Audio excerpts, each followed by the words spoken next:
Good evening, everyone. Hopefully you can see me and hear me. It wouldn't be a week with a live stream when I didn't have to double check, because what we're on week 20 now of live streams in a row, and I still haven't managed to figure out all this technical stuff. But I shall keep rambling on until you let me know one way or the other. Everything looks green this end, so welcome everyone. Friday night, the Aquarium Adventures live stream. As usual, I've not really prepared anything. I did have some thoughts, and that's not entirely true. I did prepare some things. Very proud of myself. I can have a wee tonight because I've prepared a cut screen where I can go away and come back and you won't have to stare at an empty chair for 5 minutes. But hopefully we won't need that. But anyway, hello everyone. Let me know if you can see me.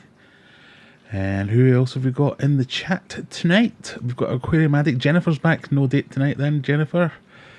Phoenix is in after having their YouTube account banned. Oh dear, we don't like that. Scott's here. Alex Davison, Noah, Cyber Architects, Jennifer Scott, Cyber Architects, Jennifer Scott, Cyber Architects. You've been having a little chat to yourselves. Kaylee's in.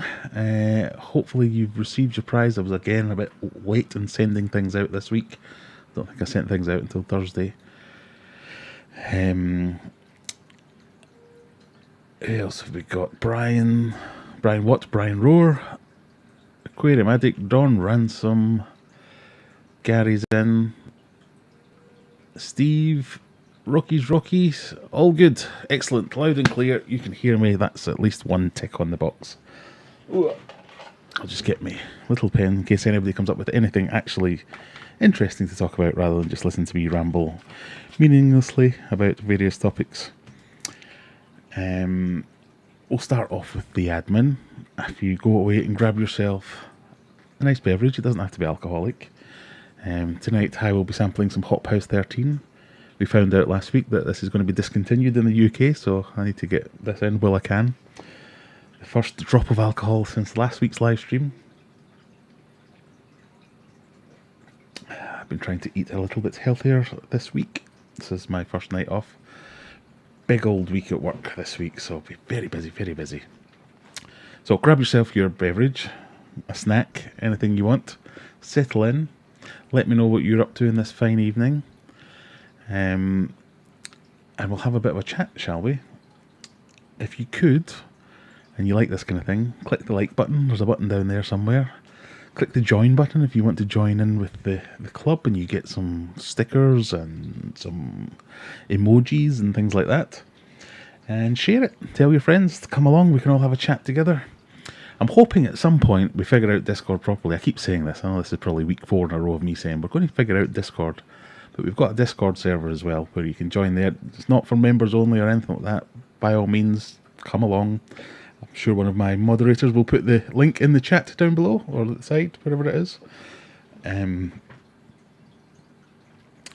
the Discord server, but then that gives the opportunity for people to join the chat. You could be on this live stream if you want. You could phone in. We'll be like a proper old school radio show or something like that. But yes, various places you can find us to carry on the conversation after the stream is finished, whether that be Facebook, Twitter, Instagram, all those good things.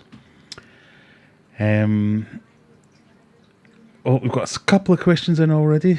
Noodle sandwiches in. Evening, sir. Bob's here. Kaler's Aquatics, mowing the lawns between rainstorms. Left like. Thank you very much, sir. Yeah, it's been a bit mental here this week. We've had thunder, lightning. I almost wanted to break out into song there. And some mega rainstorms the past couple of weeks here. It's been very wet. Reminded me of home. Mickey's in. Noodle Sandwich says ultra clear versus up to white versus normal float glass. What's best? Good question. I guess there's several answers depending on where you sit your side. Started already. Depending on your point of view. So if it's a budgetary concern, normal glass. It's perfectly good. You can see it perfectly well. If it's something that you want to get, I don't know, if it's a display tank or something you're going to show off or take a lot of pictures of, or you just want to invest a little bit more, have a low iron glass. I think Opti-White and Ultra Clear, same thing. They're just low iron glasses, aren't they? By different manufacturers. They do make a difference. They do look nice, but unless you've got something side by side to compare it to, your average person won't be able to tell really. But if you want to get that kind of floating in air look with the nice clean polished sides, yeah, one of the low iron glass looks really nice. Quite often if you're getting like a display tank for your living room or something along those lines, some of the manufacturers at least out there will offer the front panel to be opti-white or some kind of low iron glass. And that's often a good way, a good compromise, because very few people, only me probably, and everyone else on this stream, very few people actually look at their aquariums from the side. More than a passing glance anyway, so that's sometimes worth it. Scott says, I need to find an alternative soon, and then you can start a sponsor rally for it. Yeah, I know. I did try one the other day that I quite liked, but I can't remember what it was called. But I'm going to try a health kick soon, so maybe it'll be some kind of juice or something like that. Pepsi Max, yeah, that's my second favourite drink. Maybe we could get onto Pepsi, see if they'll sponsor us. They've got lots of money, haven't they? Akira's here, evening. There you go, Scott's put the Discord link in the chat, so if you fancy joining us on Discord, pop along, introduce yourself, tell us what kind of things you're into, share some pictures of your aquariums, buy and sell some stuff, sell some plants, or swap some plants, all that kind of stuff. I'm quite impressed at how the Discord is taking off, so hopefully we can make more use from it. Phoenix says, I woke up to quite a surprise yesterday. My albino convict cichlids have had fry. Surely that wasn't a surprise. Convicts are a bit like guppies in that if you want to start breeding them, all you need is water and convicts. But yes, they are prolific breeders, but I like things like that because it teaches you quite well about breeding and rearing fry. I only had them for 3 weeks, but apparently convicts breed as easily as guppies. Yes, that is my... I mean, I've never actually kept convicts, I don't think. I think I did look after some once that somebody brought into me, but then they came back and got them, so it should be fine. Gin and juice, gin and tonic, or just gin. I'm not a big gin fan. I don't know why. Gin's always... It just tastes funny to me. I quite like gin and Pepsi Max. I believe that's called a Scroobius Pip as a cocktail, but yeah, it's not for me. Chow with Louse here. Hi Graham, hi everyone. Discus are the best. Are you trying to ingratiate yourself there? I like it. SL30's in. Right. We had some topics of conversation that I did. What did I post? I've forgotten. I've done that thing where I've had... Oh, hang on. I went for a little lie down to rest my eyelids for 10 seconds. And woke up 10 minutes before the stream started, so I was a bit like, oh, I haven't thought about this. Sorry, I was getting distracted by messages that people keep sending me. Unprepared rambling. Yep, I'm going to try and do some of that. I'm already doing some of that. Some form of competition bound to annoy someone. I've had an idea, so that's what we need to test. Right. So, how do we reset this? Let me see if I can...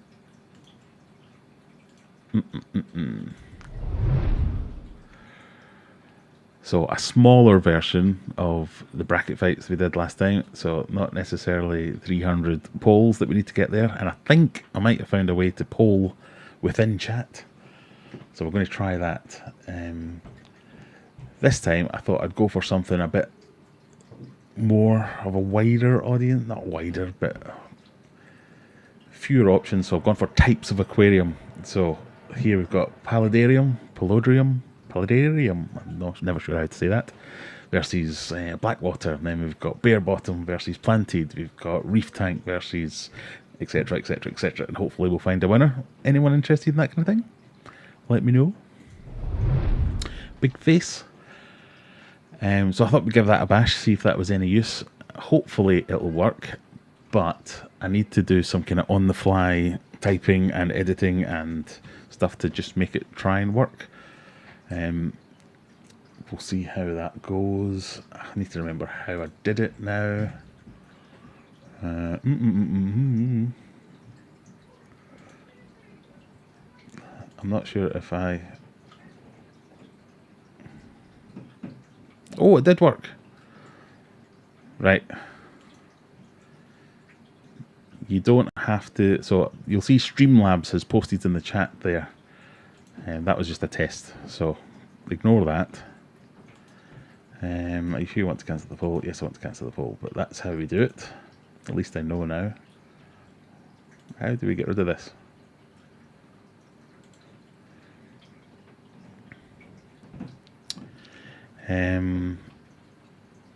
Who's kidnapped Graham? Is that because I've actually prepared something for once? Prepared might be over-egging it somewhat, but I did have an hour earlier. The poll has been cancelled. Right, that worked. So, Scott's on the ball here. He's got it there. That's exactly what we do. So my idea is that I create a poll live in chat. Streamlabs sends it into chat. You all get a chance to chat. Chat. You all get a chance to vote, and then we see the answer. Nobody has to go off to different websites and all that kind of stuff. He says, hopefully. So we'll try that in a little while. I thought I'd keep it short because I didn't want to spend 2 hours trying to get through all these polls, because that was quite laborious last week, and I think I missed a lot of messages and pissed everyone off. I think this seems to be a running theme of my live streams these days, is rather than entertain or provide any kind of content, it just pisses people off for one reason or another. But I'll give stuff away at some point tonight as well, so maybe that'll make up for it. So we can try all that. So there might be some form of competition, bound to annoy somebody. Unveiling the new cutscene, yes, so I can go for a pee if it all gets too much for me. Some random giveaways, some house news, a temporary withdrawal of my know-you-know-who chatting. We might come on to that later. Consumption of as yet unsponsored Hot House 13. And an end scene. Those of you who hang around for the whole scene, you might notice at the end of it I say goodbye, and then I sit here like this for 5 minutes, because when I actually click the button to stop streaming, it continues for a pleasingly random amount of time, and I never quite know when it's happening. And then when I watch the replay afterwards, it's me going, right everyone, I'll see you, or it's me gurning at the camera for 10 minutes. So I've got a little cutscene to finish the stream off. Fish will be of interest to probably no one, but I quite liked it. So anyway, before we start off on the bracket wars, let's start with that, why not? Has anyone got any topics of conversation they would like to cover tonight? Anything from what's up with my fish, to what should I do with my fish tanks, to do you still like pot noodles, or whatever takes your fancy really. Pardon me. Well, at least one person likes the bracket wars. Thank you, Phoenix. Andy's fish room can't make the stream tonight. It's been crazy busy at the minute, but reworks tomorrow. Well, thank you for stopping by. At least that's all nice to see. Aquarium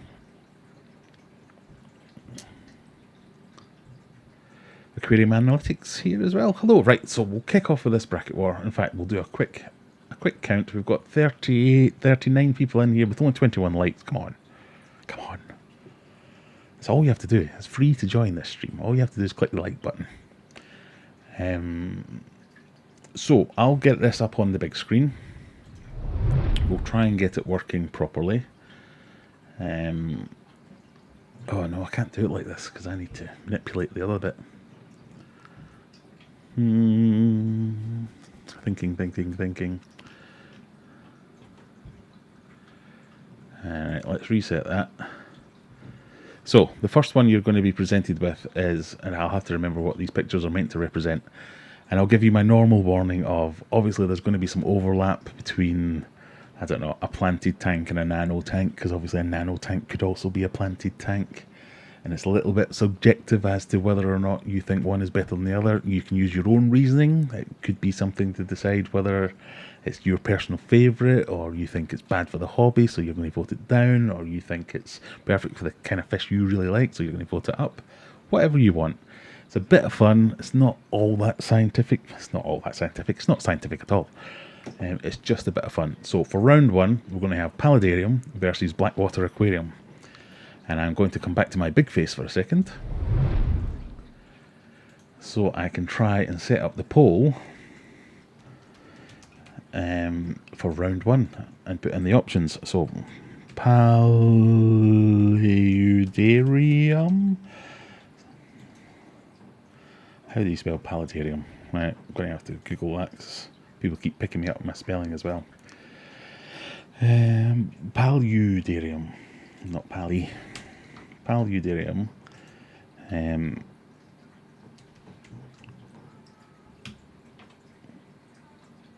then the other one was Blackwater. Or dark water sometimes.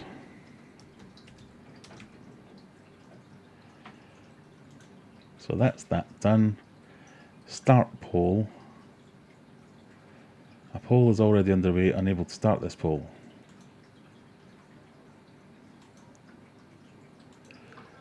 Why is that then?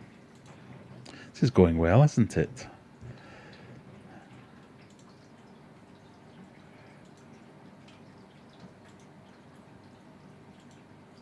So I might have to open the old poll. Right, ignore everything that's going on for the fucking technology.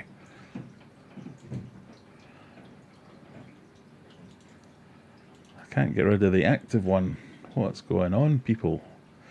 Right, if in doubt, turn it off and on again. So let me log out of this. Log back in. I am me. My password is... No, I'm going to tell you that. Let's chat amongst yourselves for a minute while I try and sort this out. Oh no, God, I'm an idiot. I pressed the wrong button. Right, no, log out. Out we go. Log in. YouTube. Graham Care. Aquarium Adventures. This is fun, isn't it? Cloudbot. Polls. Test poll delete. Confirm. Yay! Right. You should see Streamlabs will come up in the comments in a second and give you... A poll is open for round 1. Use vote 1 or vote 2 to vote. So what you do is you go into the comments, you do !vote, space, vote 1 or vote 2. I'll change the comments for the next one so it's a bit easy to remember. So vote 1 will be paludarium. And vote 2 will be Blackwater. This has got disaster written all over it, hasn't it? But let's try. Let's see how we get on. Vote 1, paludarium. Vote 2 for bracket fight. And if you're just joining us for bracket fight, vote 2 for Blackwater. And if you're just joining us, we're trying to determine what is the best type of aquarium because, you know, I got bored today at work and decided to make something up. So paludarium, if you don't know, it's basically a half-filled fish tank. No, it's a terrarium and an aquarium together in one. It's got an underwater piece and it's got a land piece. Technically, I think like turtle tanks can be classed as paludariums, but it's more of a planty thing. So you'll have a little bit of water at the bottom with maybe a few fish or some amphibians or maybe frogs. Same thing. And then you'll have lots of planting coming out of the water and up at the top, and sometimes you would have lizards and things in the top. So that's vote 1 if you want that, or a Blackwater, which is where you do things that would horrify most people by not boiling the tannins out of your wood, and you use lots of extra leaf litter and you create a really dark tannin rich tea coloured water. Personally, I think I prefer the Blackwater aquarium. I'm 100% when I get the new house going to do both. I really like the idea of a paludarium, but I'd also like the look of a Blackwater aquarium.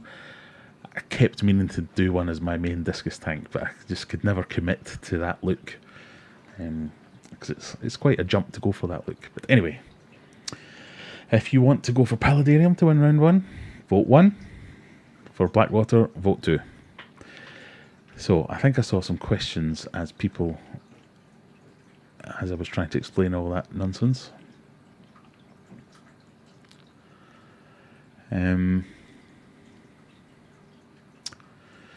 Holy Camin, Aquarium Analytics, my topics are plumbing a sump, or summing a plump. I spent many a day researching sump plumbing, so I will bore you all to tears later with sump plumbing. How much aqua soil is needed for 160 by 50 tanks? Oh, I've got a little tool that might help you with that.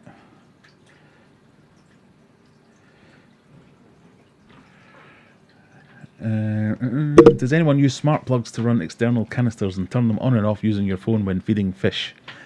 I do use smart plugs on most of my lights now, rather than normal timers, are on smart plugs, so I can control everything from within an app.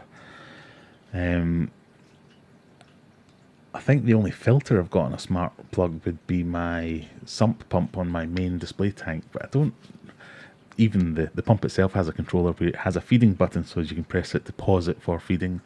I very rarely do it though, if I'm completely honest.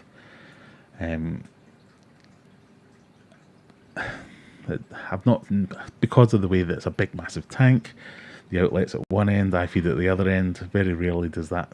The main reason we turn it off would be to stop the water flowing to blowing the food all around the tank, or stopping it going down the outlet and getting stuck in your filter and just being wasted.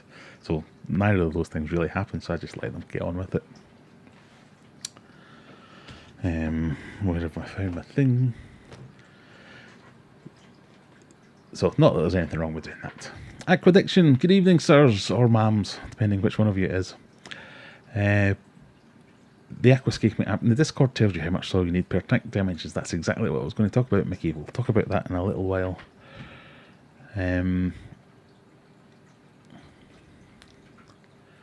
Doodle-doo. Where do we get to? Oh, Sharpies Models and Aquatics is in. Good evening.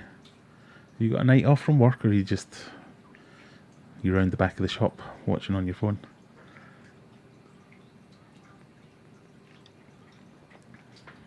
Right, shall we see? We've got lots of vote 1s and vote 2s. Ooh, what about Repariums? I don't even know what that is, and I'm going to have to Google it.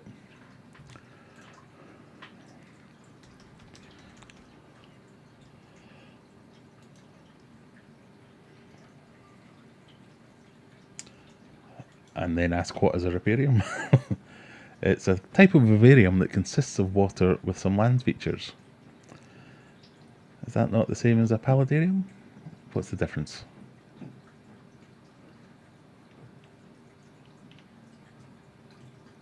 I don't know. I'm going to have to Google that a little bit. Reparium versus...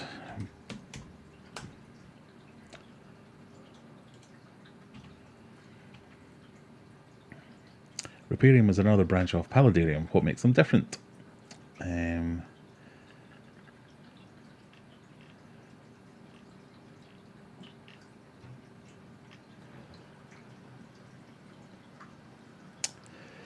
Paludariums require high humidity, unlike repariums which don't require humidity, therefore creating what is often called a wow effect when plants grow out of the tank. Even though both are aquatic, only paludarium is terrestrial.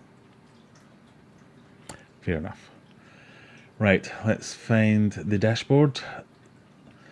So, we've only had 8 votes. But maybe that's because I've confused everyone with my farting about earlier and you all left. Is that what happened? Oh no, a few more people have come in. So, people, if you're interested, we're doing another bracket fight because, you know, everyone hates them, so we thought we'd do some more of them. Vote 1, so you have to type in exclamation mark vote, all as one word, and then what 1. No, you don't. What do you have to do? You have to type in this, basically. If you want paludarium, you have to type that. Exclamation mark vote as all one word, space vote 1. If you want 2, you have to type in that. Exclamation mark vote, space vote 2. So I see a lot of you are typing in exclamation mark vote and then 2. That doesn't count for anything. So for me, I'm going to do Blackwater. So I think they're cool. So I'm going to do exclamation mark vote space vote 2. And that should come up as a comment.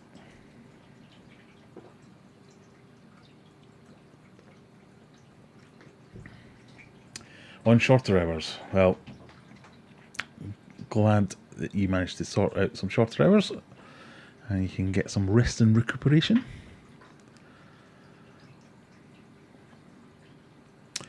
Let's see how many likes we can get before Graham appears. Am I missing? Am I not here? What's going on?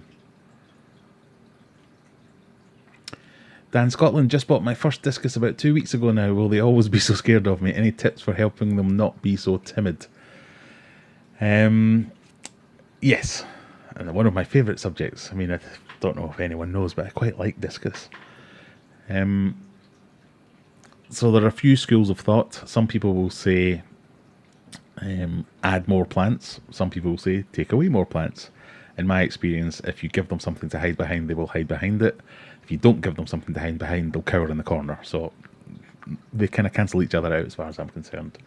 The things I found that actually work is some ditherfish. So the theory of ditherfish is you have some very small fish that are out and about all the time, whether that be some kind of tetra or something like that. That the bigger fish, the discus, see them out and go, oh well, if they're out and about, it can't all be that bad, so we'll come out and about. Another thing might be just add more discus. So if you've only got a few discus, they feel safer in bigger numbers, so get more discus and they'll be safer and they'll be a lot more confident and they'll be out and about. If you just spend a lot of time with them, certainly if they're new to you or they're young and new, or they're in a place that's different to where they've been reared. So quite often, if you buy them off a breeder, they'll be keeping them in a fish room in their garage, and 99% of the time they don't see anyone. If you put them in your living room then, and you're in and out all the time, they're a bit like, what the hell's going on? They will settle down over time, so just give it a little bit more time, that can help too. But I mean, there are loads of things to try. Join the Discord, join the Facebook server. It's all wrong way around. Join the Facebook group, join our Discord server, and we can chat about it more and get some more tips, because we've got a few discus keepers and a few industry people who know their stuff. We'll be able to help you out.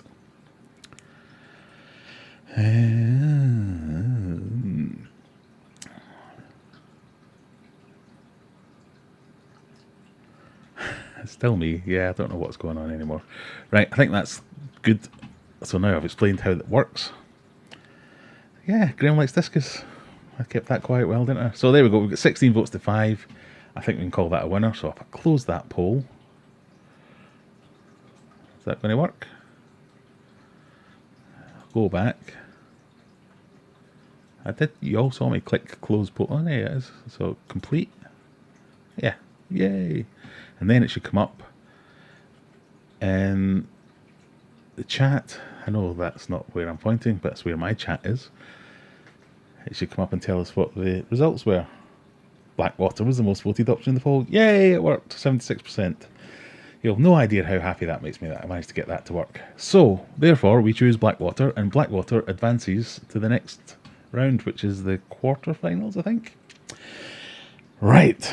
So, this one, we've got Bare Bottom Tank. Bare Bottom Tank versus... I can't remember what one this one's meant to represent. Let me just double check my notes. Check my notes. Planted tank. So this is a low-tech planted tank. So this is just a tank with plants. I've picked a particularly nice one there, which probably is a high-tech tank, but just a planted tank. So bare bottom versus planted.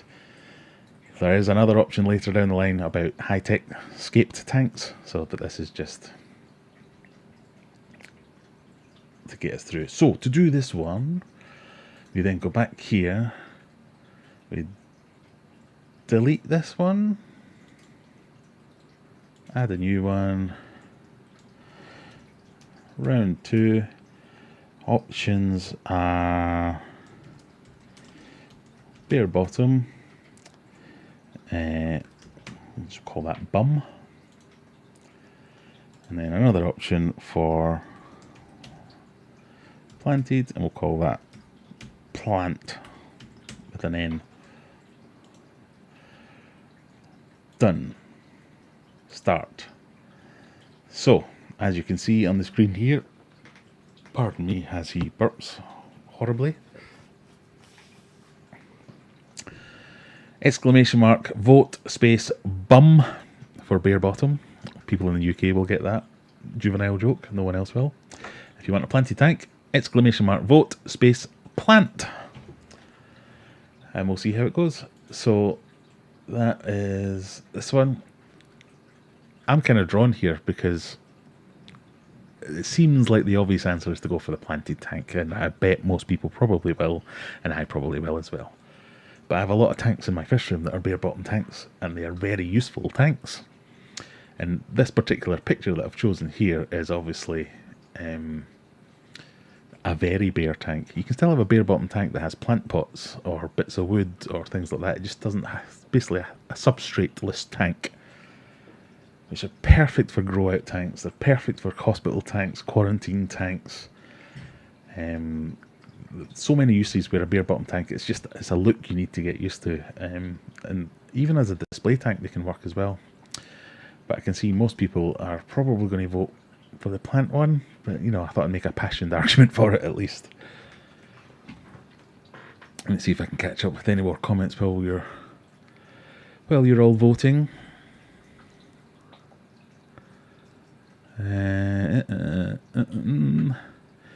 Good evening, Leroy's Fish Room.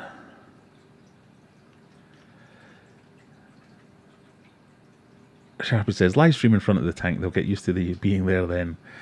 Yeah, that's a really good thing. It's just maybe not singing to them like what Mick says, but spending time in front of the tank, spending time messing about with the tank, they realise you're not trying to kill them just by being in the vicinity.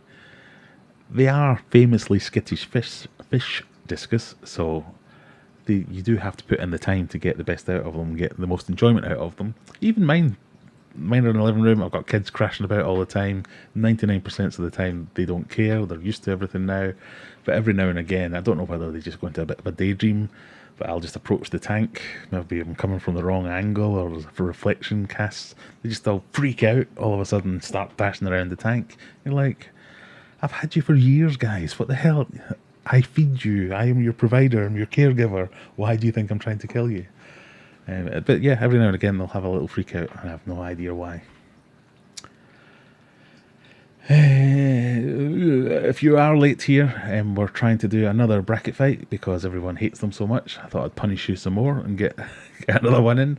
We're trying to determine the best type of aquarium by facing off different types of aquarium against each other. If you have any other ideas for future bracket fights to annoy people in the future, by all means, leave me some suggestions. And what you do is, we're going through various rounds. We're picking our favourite between, for instance, this round 2, is bare bottom tanks versus low-tech planted tanks.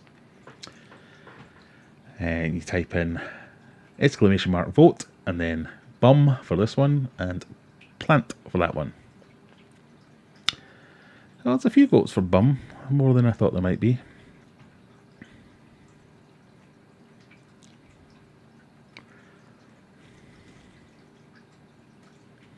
What's your thoughts on restarting an old tank after a bacterial outbreak from scratch? Brand new fish, etc. Nuke the whole lot and start from fresh and cycle it again? Well, if you had problems with it beforehand, I would say, Adam, that's not a bad thing to do. I mean, a lot of the time, if I am starting a new fish, I want to start from scratch anyway, just to build it out for...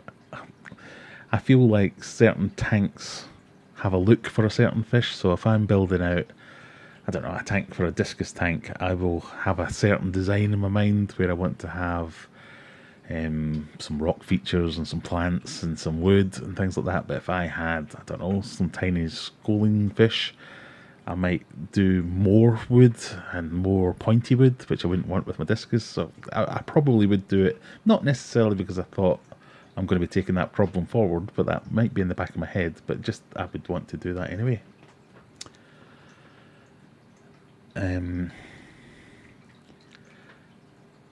So probably not the answer you were after. I mean, if you're worried about some bacteria being... So I get this question a lot about, I had this filter running on one tank and now I'm going to put it in the other tank and I'm worried about transferring over different types of bacteria. Yeah, it's an issue, it's a worry, but most of the bacteria that's out there is already out there. it's only really a problem when you get fish from two very different sources of suppliers. So, for instance, if you are a discus keeper and you have some Asian discus and you mix them with some wild discus, or some German domestic discus with some Asian discus, you're worried about cross-contamination because one set of fish can't handle the bacteria load of another set of fish, and that can cause discus plague and all those things. But generally, it's not as much of an issue.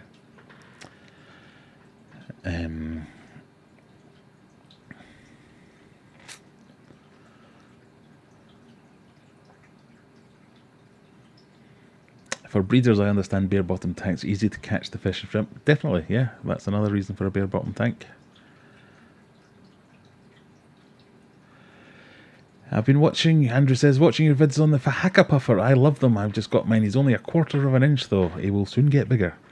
Are you taking any questions at the moment? Yes, certainly. Put your questions. I saw something on someone else's live stream. If you put your question to me, so at Aquarium Adventures, it shows up easier for me to see it. But yeah, stick in some questions. That's always fine. And if I miss it, I apologise. One of my wonderful moderators will no doubt try and catch my attention and do it again. Rebecca says, most bacteria that cause diseases are likely already present in the aquarium and only outbreaking when the immune system is dropped, almost like in humans. Very true. Sharp says, my Bitesure Spaz actually enjoys a stroke and a belly rub. Donkey the Akara bit me earlier. Yeah, all fish are different. I mean, I used to have discus that would come up and I could pet them. I mean, you don't want to pet your fish too much.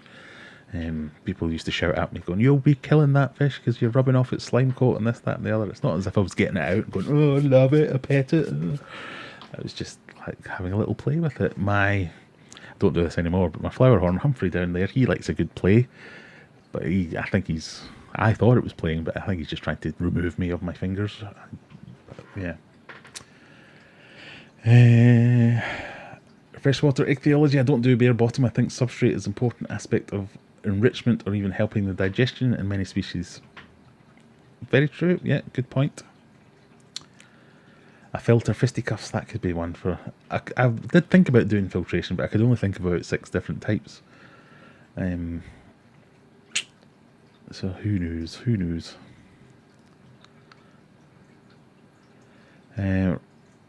Right, let's go back and we should have enough votes. Wow.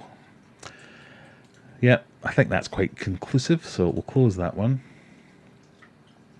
and complete it. And then, not that one. So that was bare bottom. No, that was planted tank. So planted wins that one. Right, now we're on to the salties. We've got a reef tank, that's what I'm going for here, versus a fowler, fish only with live rock. I have limited experience in saltwater tanks, so that was as much of a diverse types of saltwater tanks I could think of. So I'm going to do reef versus fowler. So I will delete this one, confirm that. Add poll, round 3 is this? Yep. Reef, let's go with reef.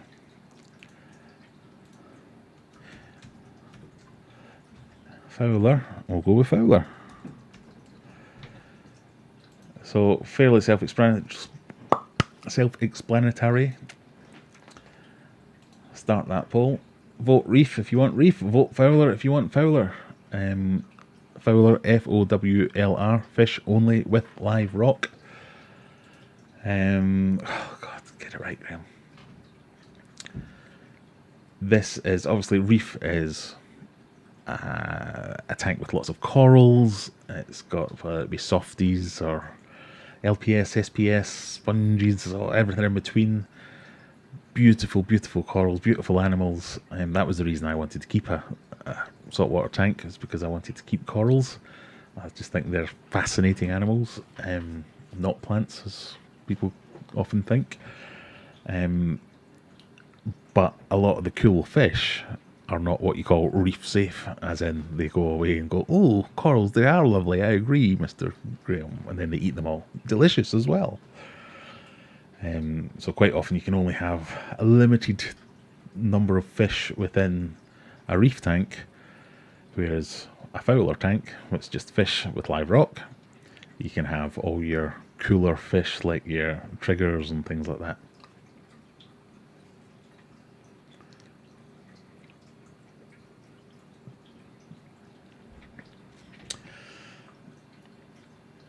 Yes, as Scott's saying there, that was my fault. I made the first option in the first round vote, so you had to put vote. You don't have to do that now. So if you want to vote for either of these now, it's just this. Exclamation mark vote space reef, or exclamation mark vote space fowler. If you can see that tiny writing. A reef is storming ahead at the moment. And quite right. Especially a tank like that. There must be thousands of pounds worth of stuff in a tank like that with those corals. Why is it not zooming in very much? Dare I try and zoom in a little bit more midstream, or is that going to kick everyone out? Who knows? So if you see the comments from Streamlabs, they tell you what you have to type in. So it's exclamation mark vote, and then either reef or fowler. Marine sucks. Well, you would say that with a name like freshwater ichthyology. Studied corals in lab once and I couldn't even find them interesting. Oh, I think corals are amazing. Have you seen how... what was the channel called? Oh, it's quite a famous, or quite a big YouTube channel dedicated to corals.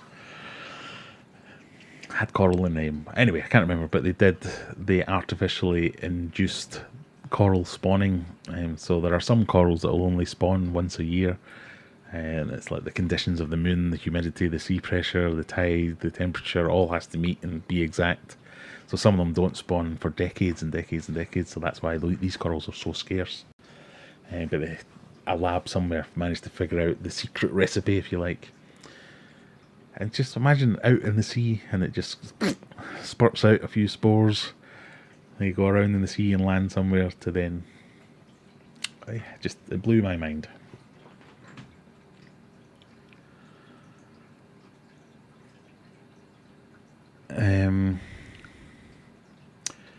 Andrew Fleshman asked his question. There's two of them. Right, let's see if we can find one. Andrew Fleshman, second. Right, let's see if we can find first. Right, now I've got my little dude in a 15G tall while I cycle my 125. I have a couple of questions. At that size, is it okay to just feed bloodworms with Vitachem soaked?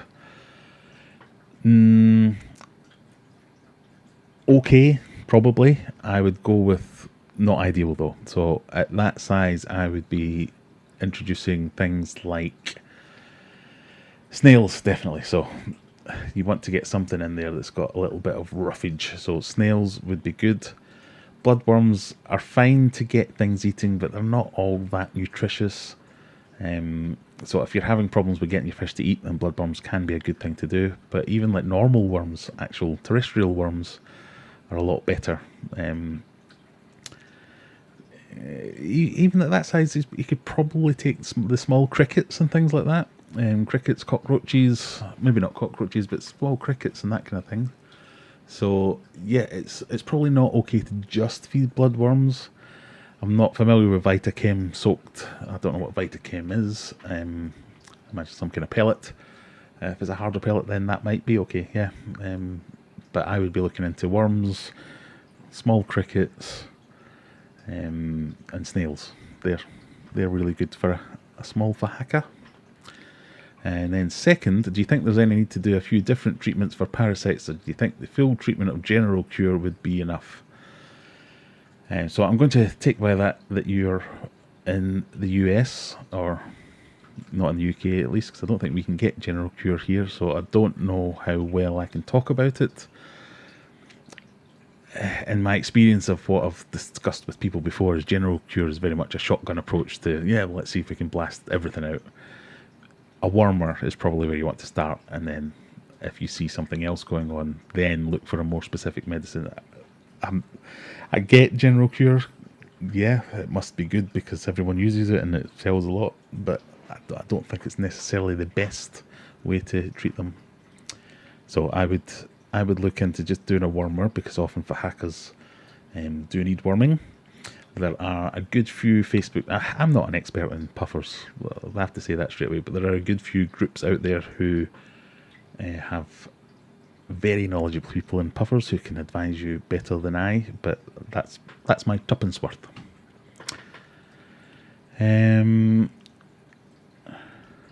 Sea cucumbers. Now there's another fascinating thing. Sorry, I just saw someone say... Sharpie says, whatever it takes to have sea cucumbers. That's kind of the other end. So spawning is an amazing thing in corals. Pooping is an amazing thing in sea cucumbers.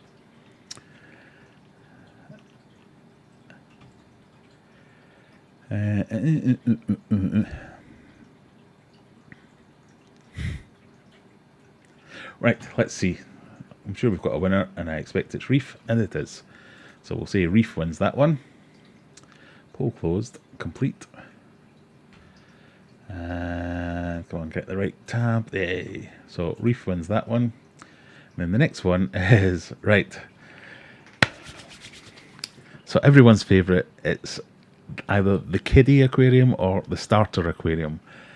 You know what it's like. It's not necessarily this picture of this plastic box, but it's the first fish tank. It's the one you get as a kid. It's the one you get when you don't know anything about fish tanks. It's generally got a SpongeBob ornament in it. It's got clown puke gravel. It's too small for the fish that you've got to get, but it's what gets you into the hobby. So that's the one that hooks you necessarily, because you buy this, you get a fish and you go, oh, that's great. You learn about it and go, oh, the tank's terrible, the fish is great, so I'll get another tank, and then you're hooked and you're in. Versus the novelty fish tank, which might be something like this one in the picture. It might be one of the ones that hangs on the wall. It might be one of the ones that has an alarm clock in it. It might be just some kind of weird, ill-conceived, usually, fish tank where everyone else looks at it and goes, wow, that'd be cool. And the people who actually keep fish go, how are you going to clean that? So, there you go. As someone said, controversial versus controversial. What do you think? So, let me set up the poll. Delete that one. Confirm. I should go back to Big Face while I do this. Let's see if I can manage all that. So as you get behind the curtain and ruin the allure. So you just get to watch me with my typing face. What round are we on now? Round 4. So we're going to go with starter, which is the starter tank, versus novelty. Let's go with that, novelty.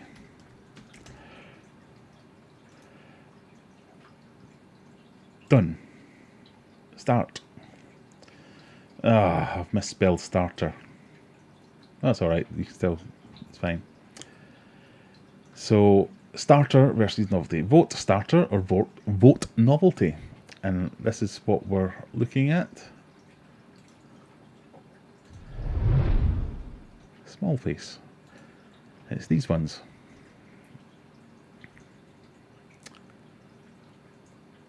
That looks amazing for a shrimp tank, the one on the right. It does, doesn't it? But when I see things like that, like I'll show my kids and they'll go, oh, wow, cool, Dad, that's great. You know, you will see the ones in, like, it goes around a room. So you'll have like a tank here and then a water bridge to another tank there and then one around the wall. And I'm like, oh, can you do that, Dad? That'd be brilliant for your channel. I'm like, yeah, it'll be brilliant for a week until it gets filled with algae, and then I've got no way of getting to that section there and cleaning it. But there are, I don't know if I've chosen a good or a bad example. There are lots of novelty tanks that are good. Some of them are just advertised terribly. So you'll get like a small tank that size and they've got a big goldfish in the middle of it.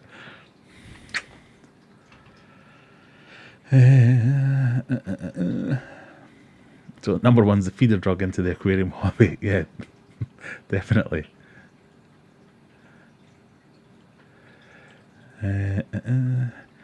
Aquarium Adventures, where art thou? Thou art in Sheffield.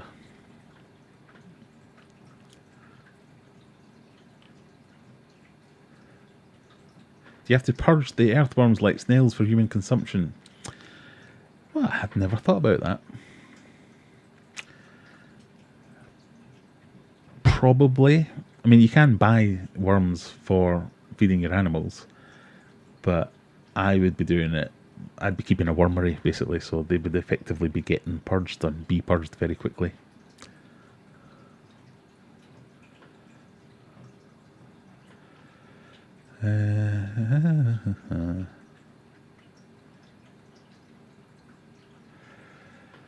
Yeah, Andrew says, thanks for the information. I am from the US. I watch a lot of Corey's videos, hence the general cure, because he does promote that quite a lot. He does his big triple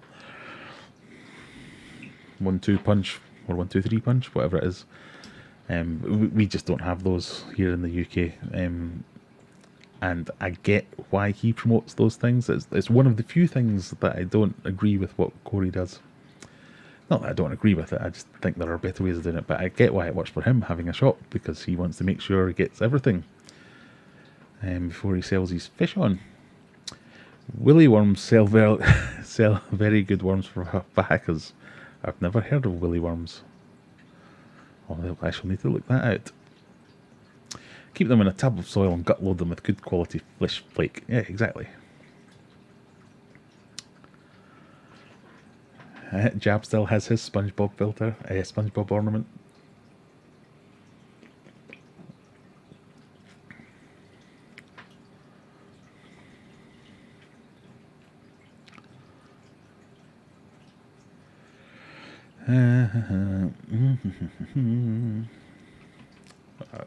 Alright, I'm obviously not keeping up with the chat because it's moving around too much.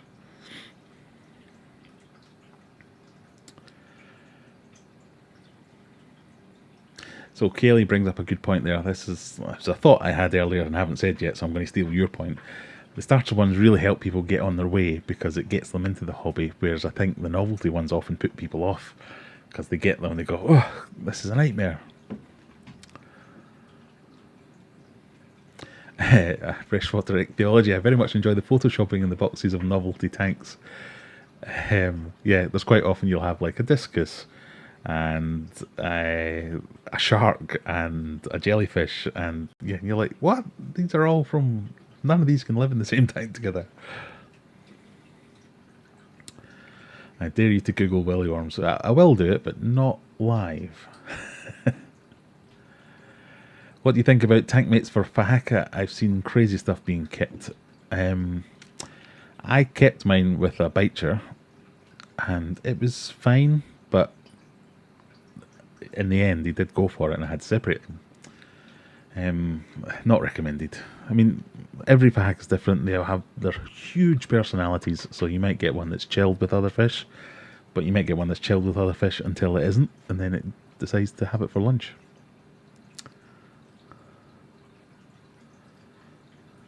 Right, that should be enough. I wonder what this one's going to say. I genuinely don't know. I'm hoping it's going to be starter, because I think that's where I would go. And it looks like it is. Starter for the win. So we'll complete that one. And we'll go back to there and we'll click starter. So we've done the whole first side. Oh, we're doing it this way, are we? Right, this is a new thing to me because I didn't know how this works. So now we've got Blackwater versus Planted. Controversial. Apple. Round 5.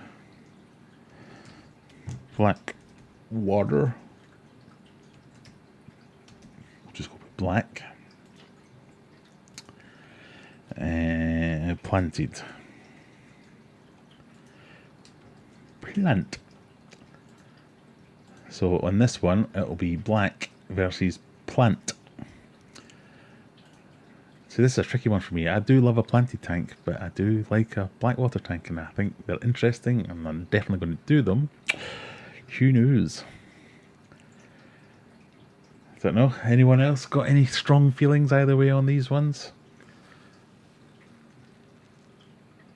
I mean, it's a bit of an acquired taste, the Blackwater tank, I guess. Because a lot of people would look at that picture there and go, oh, it's a bit dirty, why don't you change your water?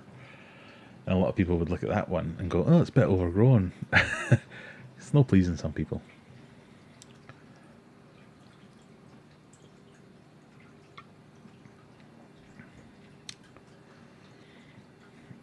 So it's plant if you want planted, black if you want black water.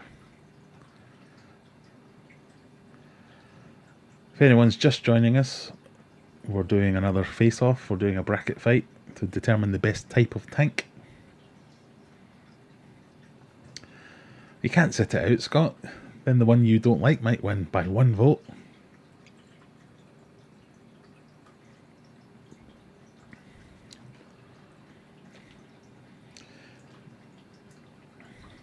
Can you not have plants in a black water tank? No, I have seen black water tanks that have plants as well.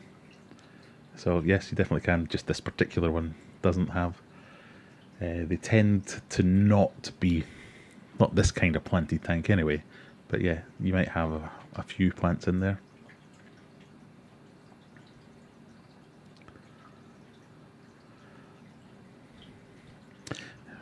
As Well Freak says, just can't get myself to like a black water. I was like that for many years until I saw a discus tank, not this one, but a discus tank someone had done that was a black water tank. It turned out to be a terrible tank for discus because it had loads of little spider sharp roots, and that would just be asking the discus to impale themselves at any turn. But it was a really nice look.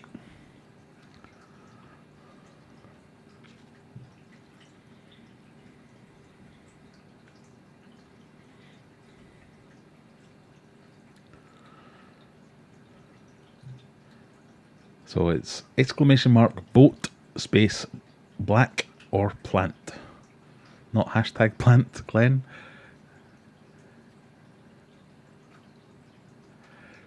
How's it looking, do we think? Wow, I don't think your vote would matter, Scott.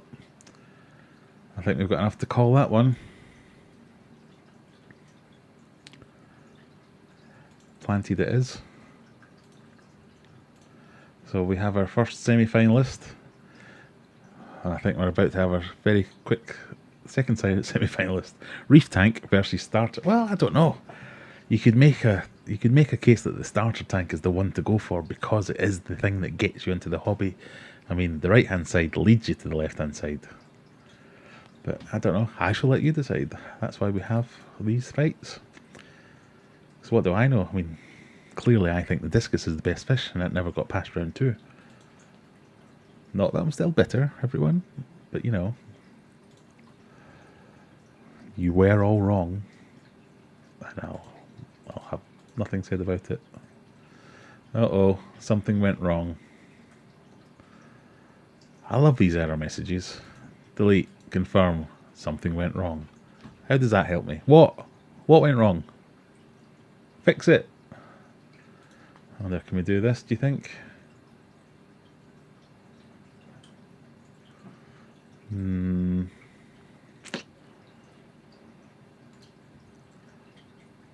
I wonder if we refresh the page, will that do anything? IT to the rescue, turn it off and on again. Right, round 6 this is. So we had reef, and we had starter.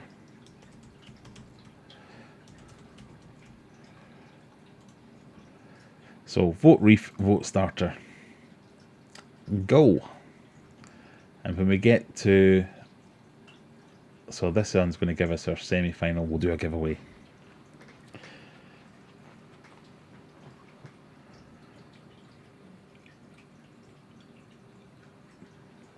So some might argue this is the start of the hobby and this is the pinnacle of the hobby. Those people would be wrong, because this would be a discus tank. But there is definitely a trajectory from here to here.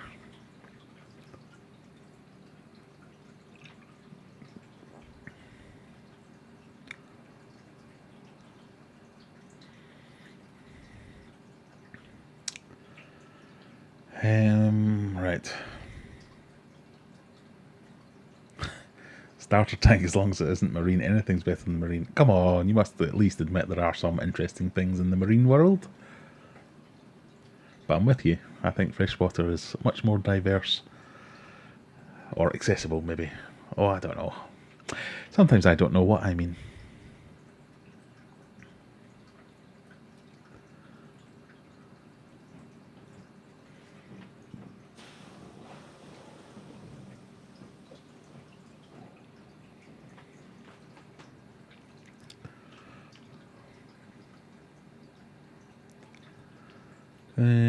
Sorry, I realised I've not spoken for... I feel the need to speak constantly because it's a live stream. It's very unusual. Has it worked? Has Streamlabs didn't post? Oh, right. Hang on. Oh, well, it helps if I click start poll, doesn't it? Oh, something went wrong. Poll started. Sorry about that, everyone. Let's try that again. There you go. Poll is open for round 6. So vote Reef, vote Starter. What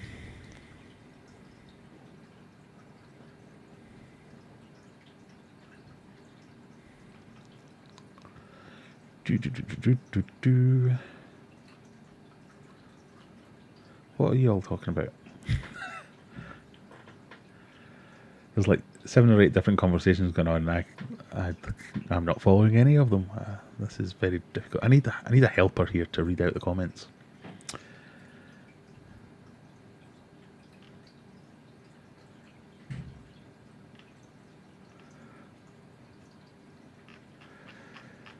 Right.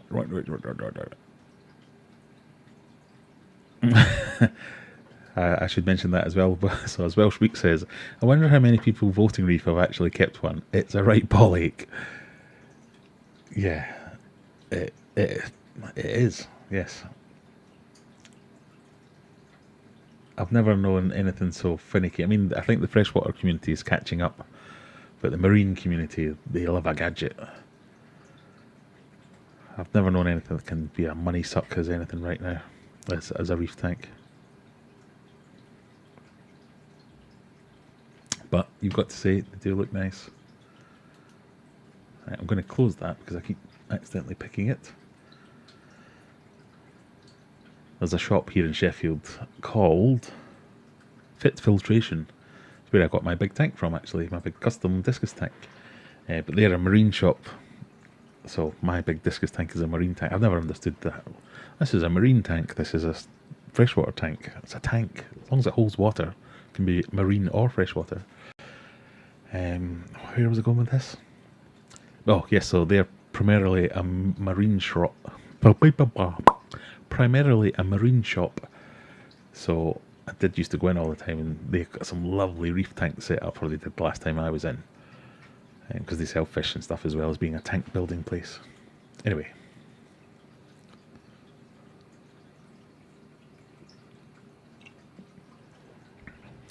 Anyone who votes Reef is a traitor to the freshwater fishies.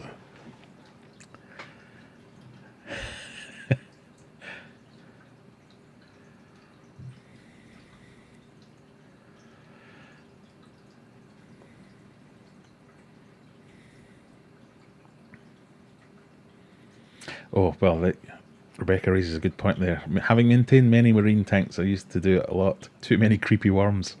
The things you find in marine tanks that you don't buy, that just appear. Yeah, the first time I saw a bristleworm, I was like, what the fuck is that thing? Where this massive thing just appeared just from nowhere as I'm sat there going, that might eat me. So it used to be the tank that I've got my angelfish over here in, used to be my marine tank. It sat right next to me at my office, and you just glance over and just see this massive bristleworm. Or there'd be some others like, I mean, the things that were really cool were the nudibranches. They are freaky. Somebody was definitely on acid when they designed them. But they are really cool. But there's so many just weird, creepy crawlies.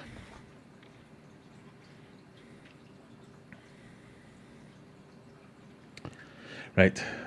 Practical Reaver says, "I'm on the reef." Let's see if we got enough to call it. Oh, it's getting closer. But I think Reef is going to... I mean, I don't want to give them any more than 5 minutes, so we've got a minute left if you want to get your vote in for Starter versus Reef.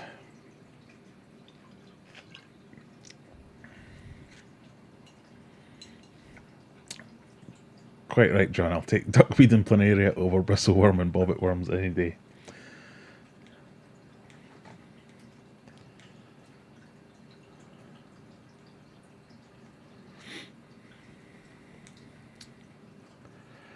Doodly-doo-doo. I think this is going to be my new technique when I'm trying to read something rather than just staring gormlessly off camera. Make little noises. Doodly-doo-doo. It's far easier to achieve a show style freshwater compared to a marine. I guess so. Yeah, and far cheaper. I would say definitely far cheaper. Anything I've seen marine in the marine world which was a show tank was just a ton of corals tank, and a ton of corals is a ton of money. Right, 5 minutes has passed. 21 votes. Reef's taking it. Sorry, folks. Reef it is. I don't know why I'm saying sorry. Right, let's do this one and then we'll do the giveaway. So, plants versus reef. That should be the one to settle it.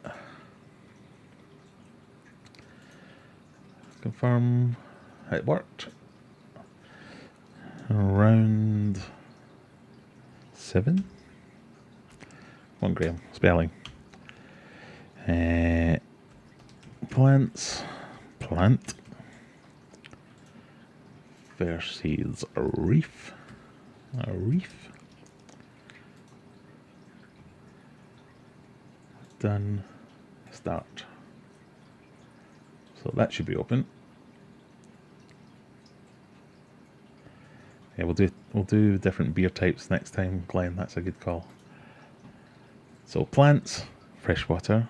Plants, lovely. Reef, saltwater. Corals, lovely.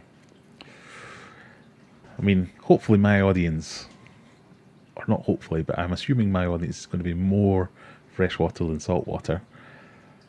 So I would predict plants, but you never know. I did once keep a saltwater tank. And in answer to that question, Hop House 13, one of the finest lagers available in the UK for a very short time. They're not going to send many, are they? I'll need to get it imported from Ireland because apparently they're still going to have it in Ireland.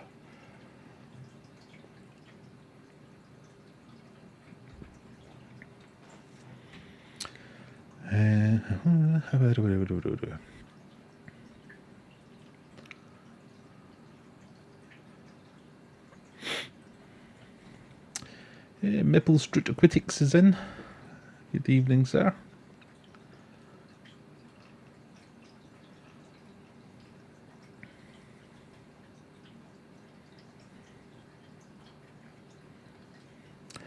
It's salt creep that gets me in marine tanks.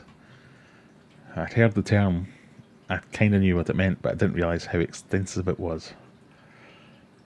It really gets everywhere, and it's a right bugger to clean as well.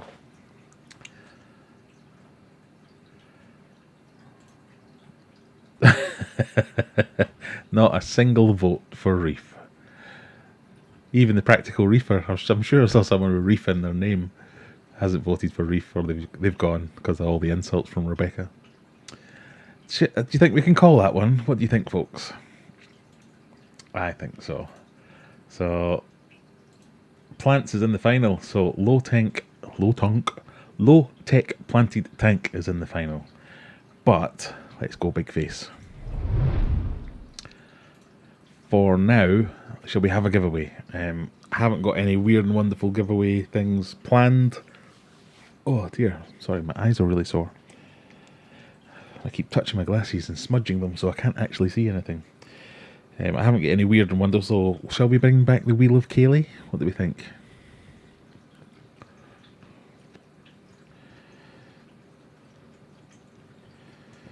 Is Kaylee getting excited at hearing her name and her inevitable prize win coming up?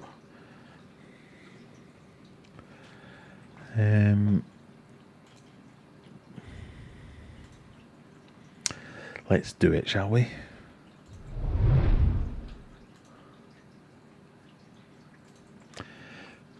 Ta-da! So this is the special wheel, which I'm now going to screw everything up by finding the bit that spins the wheel. Where would that be, do we think? Cloudbot. Nope, it's not there. All widgets. It'd be that one, won't it? Yay, spin wheel. Right, so we're going to spin this wheel to see what you can win. Your choices are, if I can remember correctly, there's a polo, a towel, a beanie, a hoodie, some stickers, or a goodie bag. So that's what's up for win. So shall we spin the wheel and see what you might win? Let's see what they could have won.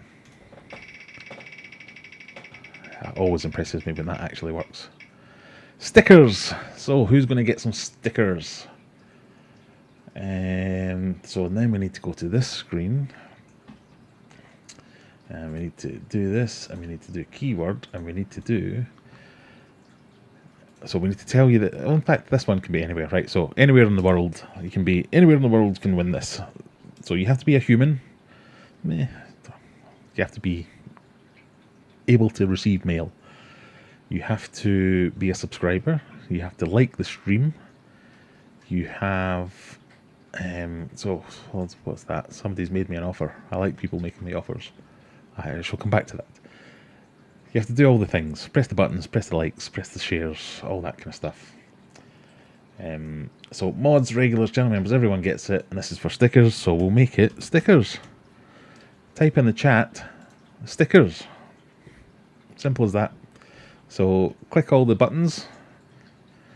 Join the Discord, join the Facebook group. You don't have to do those things. Join the channel. Well, I should at least try and sell myself, I guess. We have some fancy stickers as well, so this is getting better. Courtesy of Phil at Elite Logos for You. We have both I Follow Aquarium Adventures and I Follow Aquarium Adventures. So you get misspelled, which will bound to be worth money one day, and correctly spelled. We have spangly stickers. Where's my spangly ones? We've got spangly best price stickers.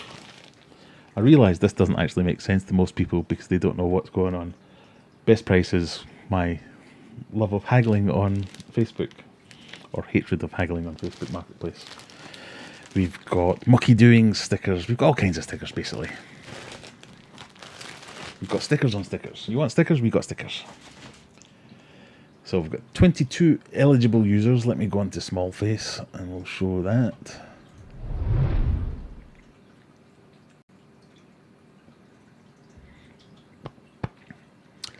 Oh, if I missed someone subscribing. Thank you for subscribing. I do like it when people subscribe. I've got no way of checking whether you're subscribed or not, but it's nice when you're honest. That man from Holland last week, I sent him the towel and he stung me on the postage. So, if I give away a towel this week, I want the money up front. For those of us just joining us, last week's winner got a Mucky Doings towel, and he was from Holland and said he would pay the postage. And I sent it and then told him what the postage was, and I've heard zip from him since then. But yeah, the spangly ones are really good. I think I'm going to get more spangly ones. I keep meaning to get more stickers. Phil, if you're still watching, I do have design like this one, for instance. This Sucks t-shirt. I think we should get this as both a sticker and a what's the word? Like a polo thing. I like this one. What kind of fish is that, Rebecca? Can you tell?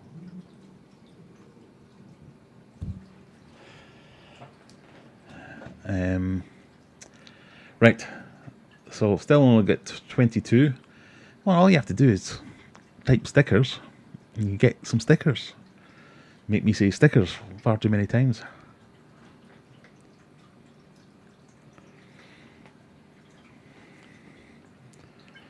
I'm dead man.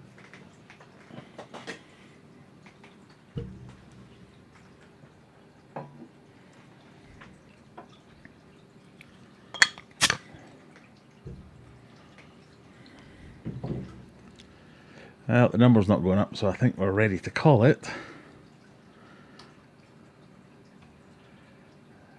So, Jennifer has that one as a face mask. What, this one? I thought this would be perfect for a face mask. And the other one, this blows. But I think you might be the only one that ever bought one of them. Right, I think we're ready to roll it for a winner. We've got a couple extra ones in at the end. So, the winner of some stickers is Jennifer. You've won some stickers. Vince Ransom, you've won some stickers. And Dan Scotland, you've won some stickers. So, all you need to do, guys, except for Jennifer, is email me, graham@aquariumadventures.co.uk, and tell me where to send the stickers, and I shall send you some stickers. And that's it. Yeah, well done, everyone. Let's go back to Big Face, shall we? Get rid of that. And we've got a super chat as well, Noodle Sandwich. Thank you very much, sir, for the 99p super chat. You get some stickers as well if you want. Right, where were we? Where were we?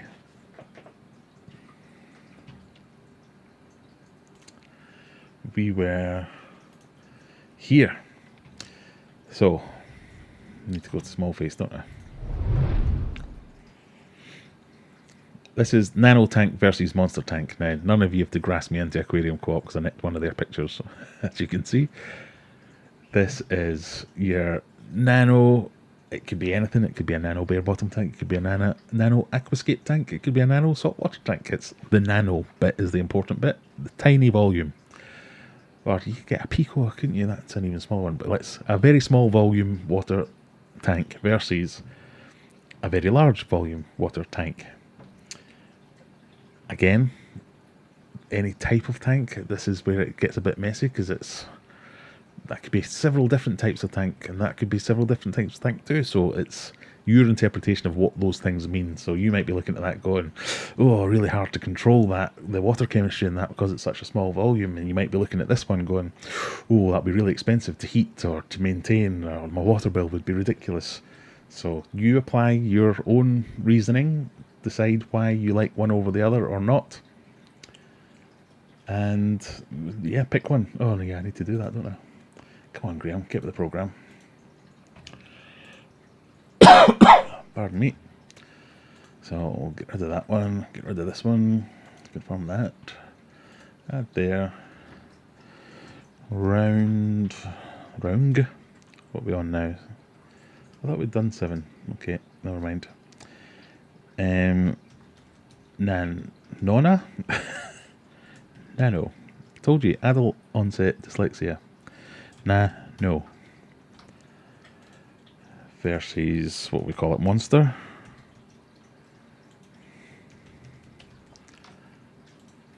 So Nano versus Monster. Start that poll. Tell me what you think. And as Nightbot says, how is the human performing? Give him a thumbs up or a thumbs down.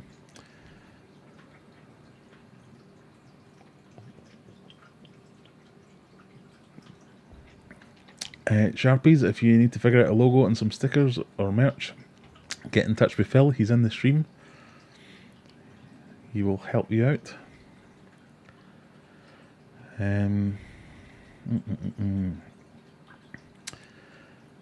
Jab says, I'm so jealous, I just want the stickers. We'll be putting an order in this Monday coming. Well, I should be selling myself on that as well. Any orders at the moment, any orders through the website, whether it's food, whatever it might be, you will get a set of stickers as well. So I'm including free stickers while stocks last with all orders. So if you're putting an order in on Monday, I'll send you some stickers along with it. Or if you're not putting an order in and you just want some stickers, just send me an email and ask me for some stickers. I'll probably send them that.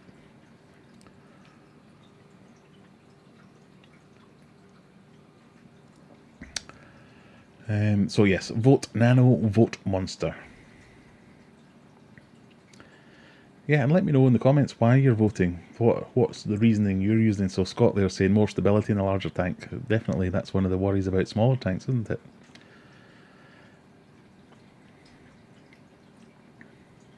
Is vote case sensitive? I don't think so. Well, just in case, I would go with lowercase. Vote Nano.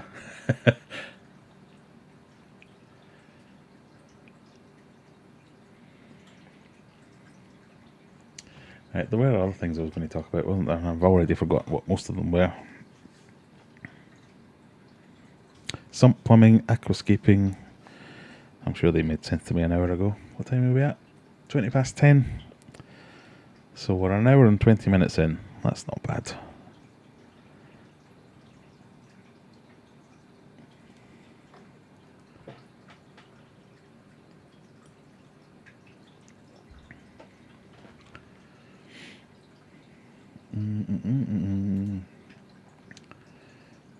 I really like nano tanks because they don't take up a lot of space, so you can have them a little bit of nature right next to you in your office, in your room. You don't need to dedicate a whole wall of your living space to an aquarium. Because it's so small, it's cheap. You don't need to spend hundreds of pounds on plants and substrate and decorations and all that kind of stuff. But I like big tanks because you can have cool fish.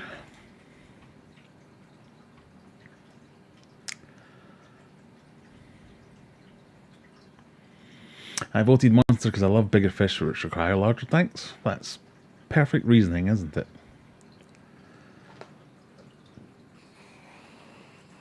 Nano fish in a monster tank. That's, I think, if I do get a new house, I'd really like a big tank with small fish, because I think that looks cool. We should do house news at some point. That was one of the things I was going to talk about, wasn't it?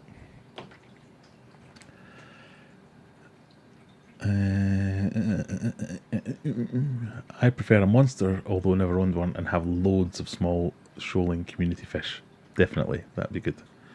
Rambo's got to go. Thank you for a good live stream. You won't see the end. You'll have to watch it back later to see who wins. But thank you for joining us, Rambo. Right, let's call this one. Well, Monster takes it, I think. It's not going to make that up in the next couple of minutes. So, Monster it is. Now we've got Brackish. So Brackish is this one. Yeah, I struggled to find an image of a brackish tank, so I think I just found a random tank and called it brackish. Brackish versus a high-tech planted tank. So your super scaping tank. So brackish versus scaped. Let's go with that. Delete, confirm, go away, add round 8. Brackish. Brackish. It's brackish. It's not full brack. Is that what that means? I've never understood the term brackish. I know what brackish means, obviously, but where does the word come from? What's a brack? Why is it a little bit like a brack? Scaped. So I'll add them. So it's vote brackish or vote scape. Start the poll. So they're both very much niche elements of the hobby. So your brackish tank, that's for a certain type of fish that need to have a little bit salty. They're neither freshwater nor marine. Some fish transition from freshwater to marine and go through brackish on the way. Some fish just live in brackish. Some fish only breed in brackish. Some fish... Yeah, so puffers, for instance, there's a lot of puffers that require brackish water. So it's very niche. It's, again, not one I've ever done myself. Versus high-tech aquascaped tanks. Some of the most beautiful tanks you'll ever see. But they really are works of art rather than fish tanks. I know they do keep fish in them as well, but it seems like the fish is a bit of an afterthought, and it's the art, it's the look that you go for there. I've got a lot of respect and a lot of time for anyone that can create something that looks as gorgeous as that, but I prefer the more natural looking scapes. But even they take a lot as well, so it's... I don't know where I would go in this one, because they're both very niche, very advanced aquarium techniques, aquarium types. It's not something you dive into as your first fish tank. It takes a lot of knowledge, it takes a lot of effort to maintain them. In the brackish side, it's maintaining a salinity level. In the aquarium side, it's maintaining all your other parameters. It's a tough one. It's a tough one.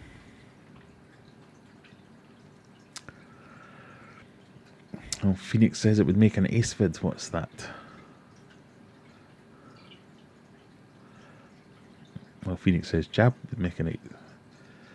Graham, would you build the tank yourself?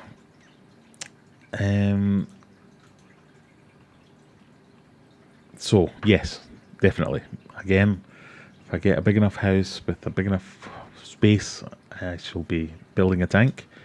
I have, not plans, thoughts in the back of my head about building a big plywood tank or some kind of monster tank, whether it be fiberglassing, or I'm not entirely sure how or what techniques to use, but I would do that. But I would also, I've never built a tank, but I have taken a tank apart to individual panes of glasses and then put it back together again. So I've done that a couple of times, so I could definitely build a glass tank like that if I get the glass cut for me. So I might do a tank like that as well. Yeah, I'd probably do that if I can find a glass supplier locally that would be good to work with. That might be good for building out the fish room when I get to the new house. So, house news. No news. Well, very little news. And the news that I have had has been quite worrying. For those of you who are new here, this is my office. This isn't my fish room, but although I've got 4 fish tanks in here, I've got a couple of other fish tanks up here, but I have a small fish room in my garage with a bunch of tanks in there. And we're moving house. So we've sold this place. This place is sold. We had an offer accepted on a new house, which had a big massive double garage, which was going to be my new fish room. So I was busy planning all that. So all that stuff's going through. Solicitors are engaged and doing the bits and all the searches and everything. But we had the surveyor out yesterday. Yesterday? Yeah. Who went to survey the new house. And the words damage, fire and severe were used in the report. So that was a bit worrying. So he got up into the loft and found some severe fire damage, or significant fire damage, to the point where he rang us straight away afterwards and went, "Oh my God, you'll never guess what I found," type of thing. So we're a bit like, oh no. So the person who's selling the house is actually the nephew of the people who lived there, the guy who lived there. So the guy who lived there died. The house was in probate, and then it's his nephew that's selling the house. So he's claiming to know nothing about this, but I'm a bit like, what? You're selling a house and you never even went up into the loft to see if there was any bags of cash lying about? We couldn't get into the loft at the viewing because there was no ladders or anything, but yeah, so the options are the guy's going to come down and either pull it and see if he can find some other mug to buy it without looking in the loft, or he can fix it himself, or he can give us some money off to let us fix it. And the last of those options is probably the only one that will work to actually make the sale go through, because if he fixes it himself, it's going to take months. And then our buyers will pull out because they don't want to wait months, and then their buyers will pull out. So God knows what's going to happen. So it was a bit of a blow. So aquarium adventures / golf adventures might not happen. But touch wood, fingers crossed. We'll see what happens. He didn't die in a fire. It was a very unobvious fire.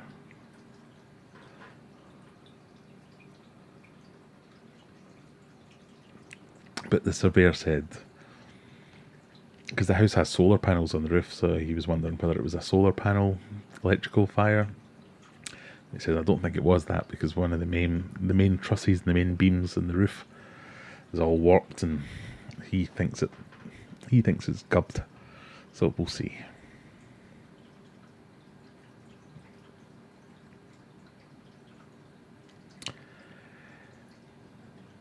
The word brackish first appeared in English in the 1500s. It simply meant salty, as did its Dutch ancestor brack. Oh, there you go. Now we know.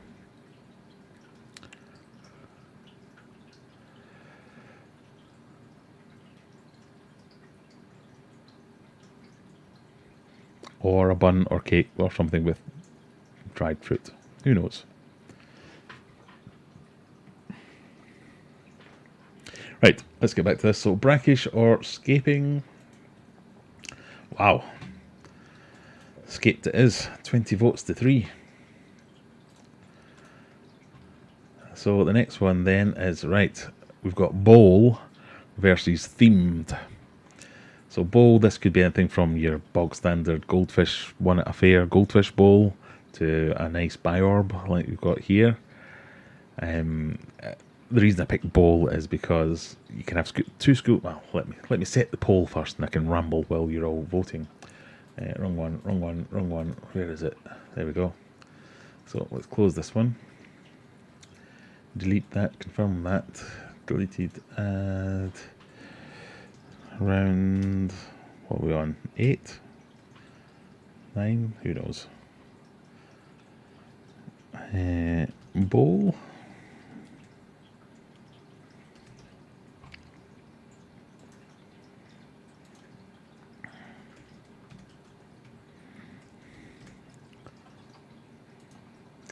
So we've got vote bowl and vote theme. Vote bowl and vote theme.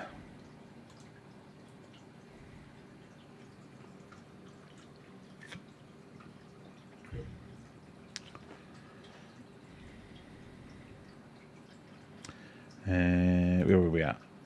So the reason I picked bowl, because it's another one of those, looks nice, nice idea, pain in the arse to clean.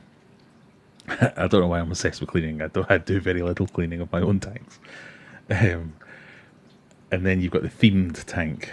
So this is a Star Wars themed tank, but it could be anything. It could be something terrible like your SpongeBob SquarePants tanks, your Lego tanks, your Star Wars tanks, your Avatar tanks. I'm partial to a theme, but I've never actually done it myself because it's a bit of a commitment to have that for a long time. So I don't know. I was genuinely interested to see which folks would go for. I've got no idea really. A doodly do. So the thing that I was talking about earlier, he says, if I can find it in Discord. So go on to Discord.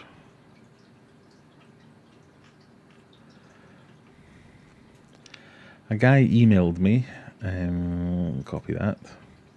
I'll put it into chat if I can find where I've put chat now. If we've got time at the end of the screen, we can have a play around with it. But a guy emailed me, a German guy, said, "Oh, hello, I like your videos." So many emails I get start with that. I've developed this tool. Have a look at it. What do you think? And I checked it out. So scape-it.io/en.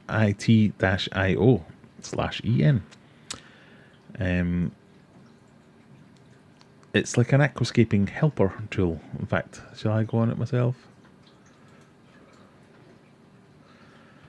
So this is the tool.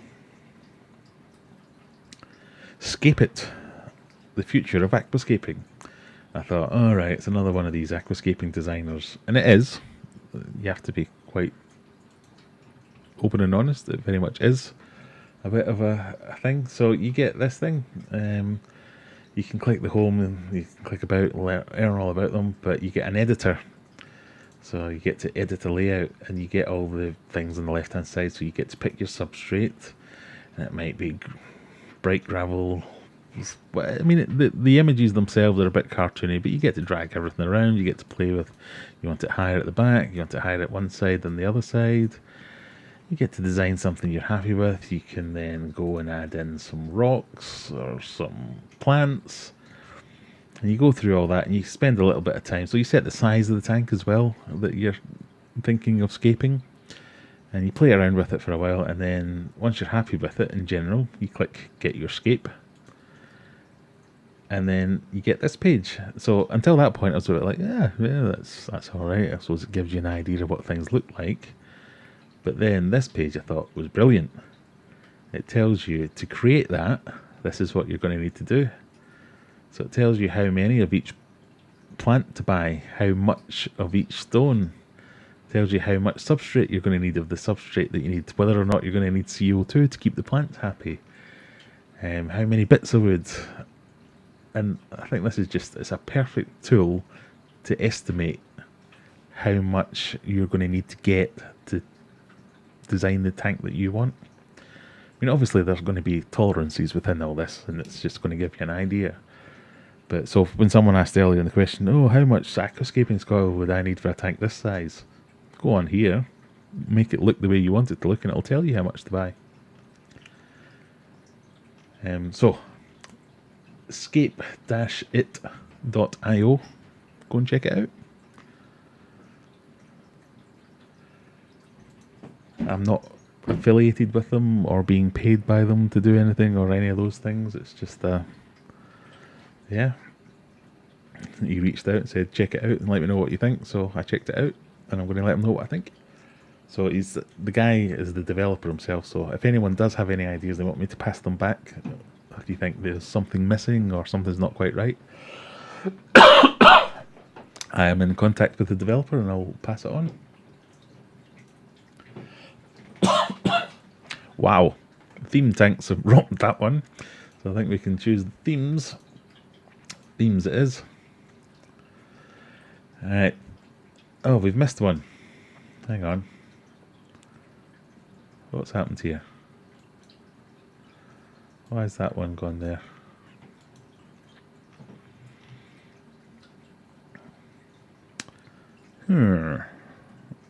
I must have accidentally clicked on something there. So there was meant to be an in-between one, which was a Wollsted tank, or a Walsted tank, I don't remember how to say that, versus, what else was there? Let me exit presentation mode and see if that lets me figure out what's gone wrong here.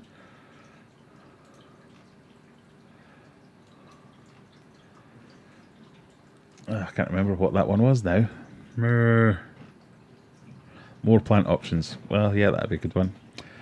I'll definitely let them know that. Right, hang on. Bear with me, people. Bear with me.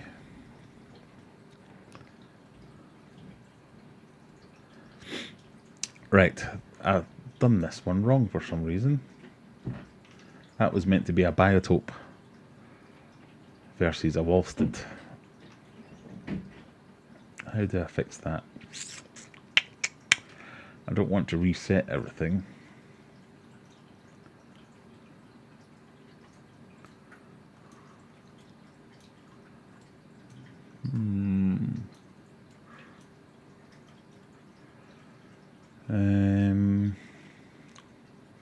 Am I going to have to reset everything?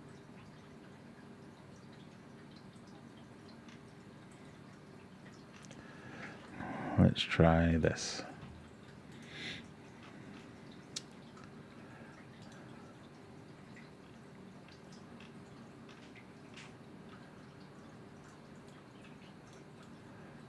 Why has that done that as well?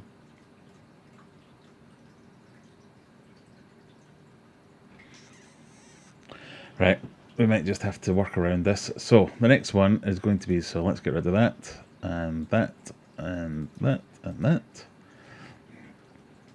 What are we on, round 9 now? Is that how you spell it? Walstad, not stead.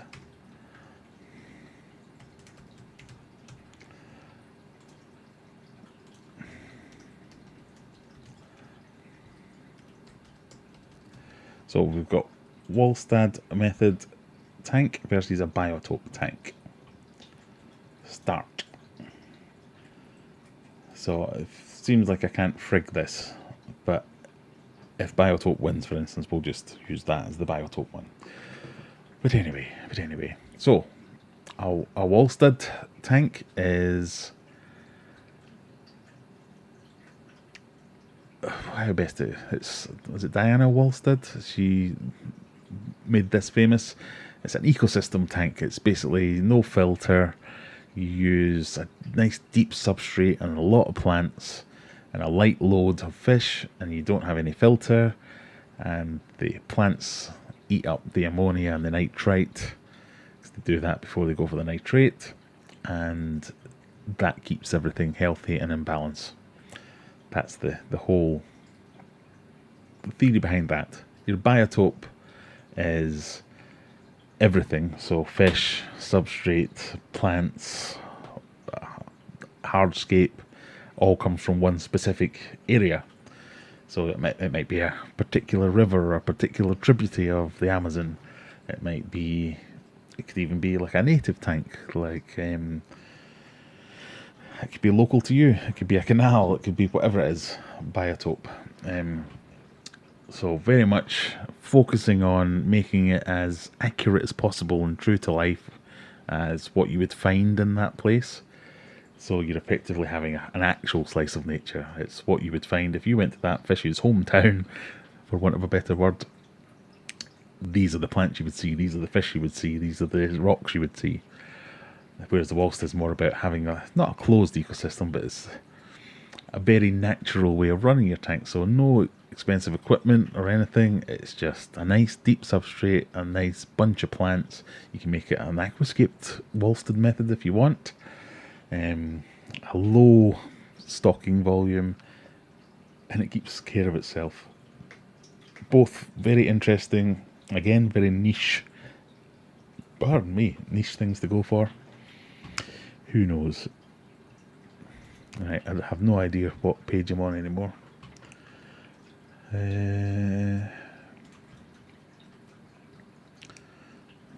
We've done that one, haven't we? Oh no, that's the next one. So we're on this. So Wallstud method versus a biotope. I don't know which way this one would go, to be honest, and it's reasonably close. 12 to 10. So there's only 2 votes in it, so I'll give this one another minute or two. Let's see if we can catch up on chat while you're looking at that. Don't fancy a shot. Yeah, if I was to do a local one, it might have a shopping trolley. Oh my, I live on the banks of the River Don. It's done really well in recent years. Very clean. Well, the trout have come back and all kinds of stuff.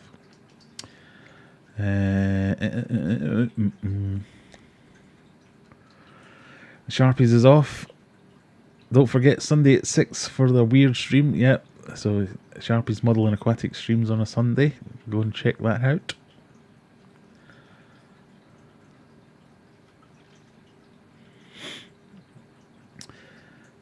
Yeah, so that Scape It tank, Scape It site, I mean that's kind of the obvious way to go, isn't it? To link it to a store where you can just go on and click it.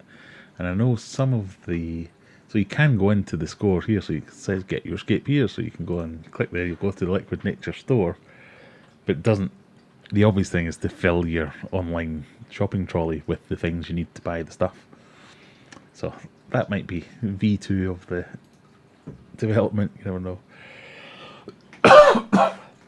Only 2 votes in it, Wallstud versus Biotope.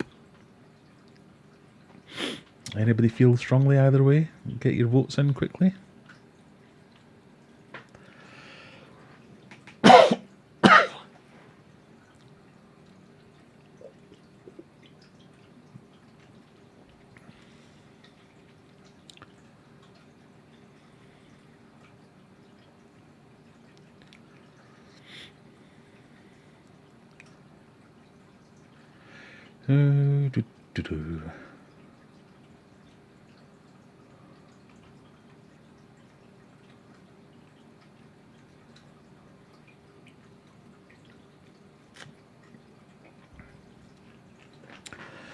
Right, are we ready to call this one, do you think?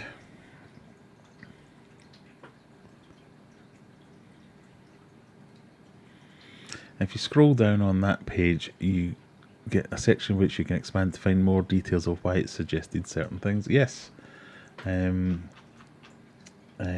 in detail. Your lighting, your filtration, yeah, so it goes into that. It tells you why it thinks. Yeah, I mean, it's really good. I really enjoyed it. So there's lots to explore in here. I was very impressed with that. I get loads of emails like that of, oh, I'm selling this thing here. Do you want to buy it?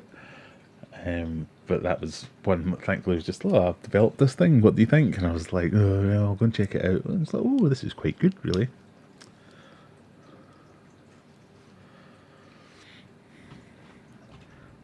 Right, I think we're going to call it now, and it's Biotope.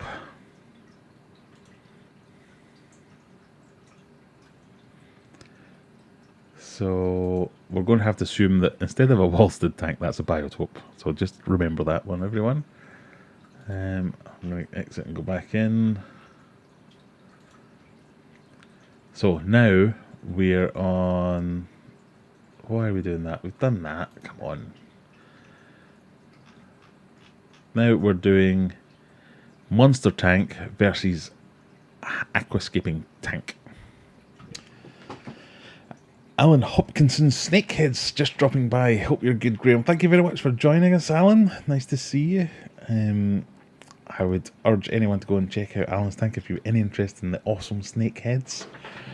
He's got lots of really cool shots of breeding snakeheads and, well, fry-off snakeheads and all that kind of stuff. Definitely worth a little look and a little subscribe if you drop on in. Alan and anyone else that's new, we're trying to determine the best type of aquarium, basically, in a very ultra highly scientific way.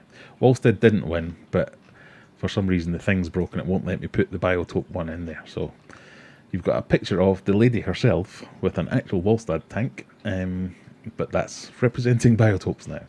But next we're going to do Monster Tank versus High-Tech Aquascaping Tank. So complete that, get rid of that, confirm that, add that. Round, we've got to be in round 10 by now, haven't we? So Monster,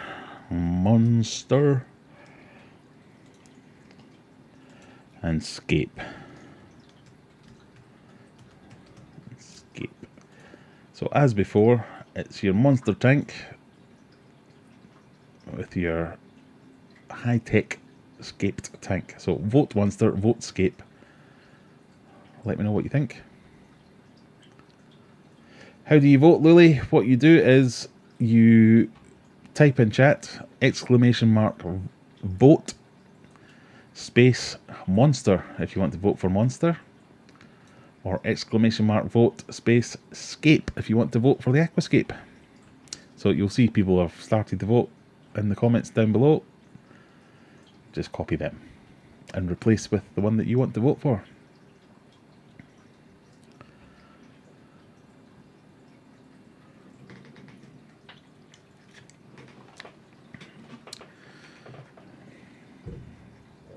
I'm really disappointed I've not got to use my take a break intro sketch that I'd gone to the trouble of writing it, and I don't need a pee. I might just have a break just for the hell of it, just so as you can see it. Might do that before the next giveaway. What do you think?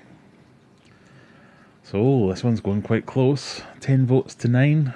Scape was just edging ahead. Oh, 11 votes to 9. So as in the previous round, now things are going to get a bit different, where we had really diverse tanks, really similar things, so it might be... what am I blabbering about now? Now we're going to get down to the nitty gritty, things that don't match up. So a Monster Tank and a Scaped tank, you have to use your imagination. You could have a Monster Scaped tank, couldn't you? Doesn't really matter. You could have a Scaped tank that was all kinds of things. So let me know in the comments what you're using as your criteria for choosing one over the other. Thank you, Chow with Lau. Very much appreciated. We've almost made back the money I've lost on posting last week's prizes.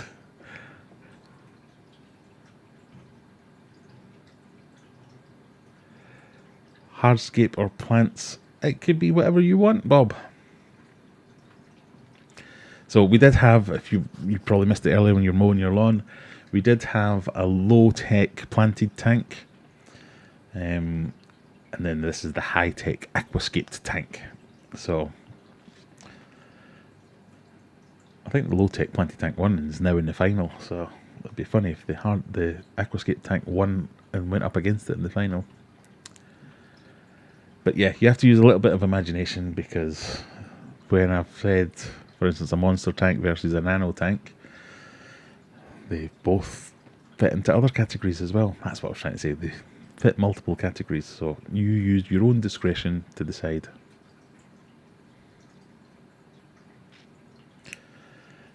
Alright, we're reaching the 3-minute mark and there's only 2 votes in it.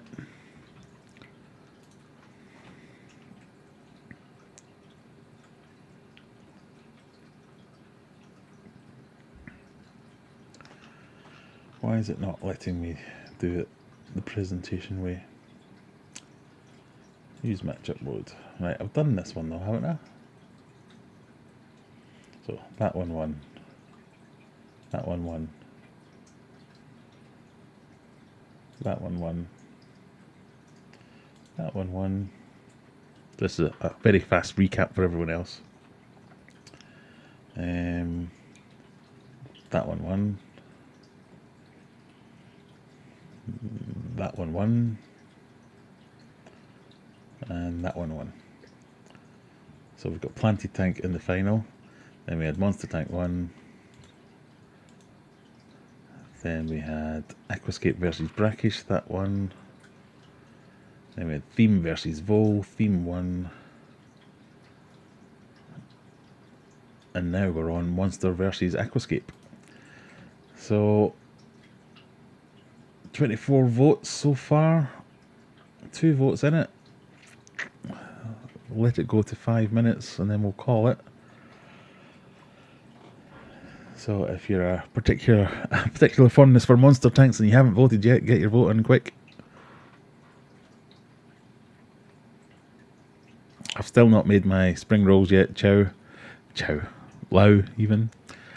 But I'm definitely going to try that.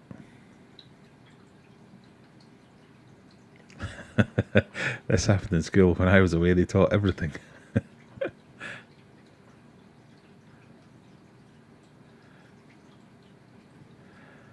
So if any of you are here for my pot noodle based content, go and check out Chow with Lau's channel. Got some delicious goodies on his channel. I checked out a few videos the other week. I really like the look of the spring rolls. I'm going to try them out at some point. Yes, we do some admin. Make sure you've clicked the like button. Make sure you've clicked the join button if you're interested in joining the channel and getting some exclusive member perks. If you join as a hero member, Mickey, if you're still here, you'll see your name appear in lights and videos from now on. You get a mention in every video in the end screen, and some special thanks. We're going to have a special end screen for tonight's video as well. Never been so excited about finishing a chat. Call me Michael. There you go. That's a lot easier. Thank you.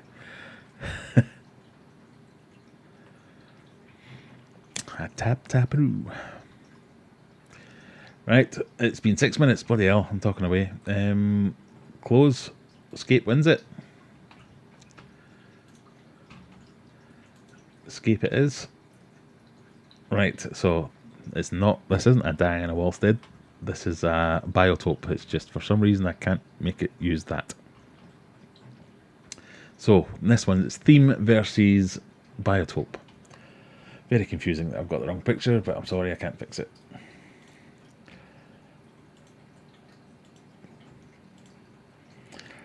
So round, I don't know what we're on now, 12, 11?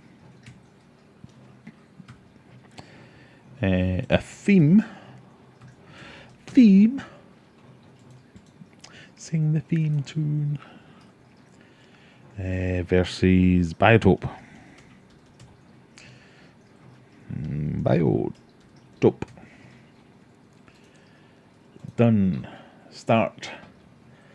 So it's this point in these competitions where I start to lose it a bit, because I run out of things to talk about, because I've already described what a biotope is, and I've already described what a themed tank is. So it's down to you. Choose whatever one you want.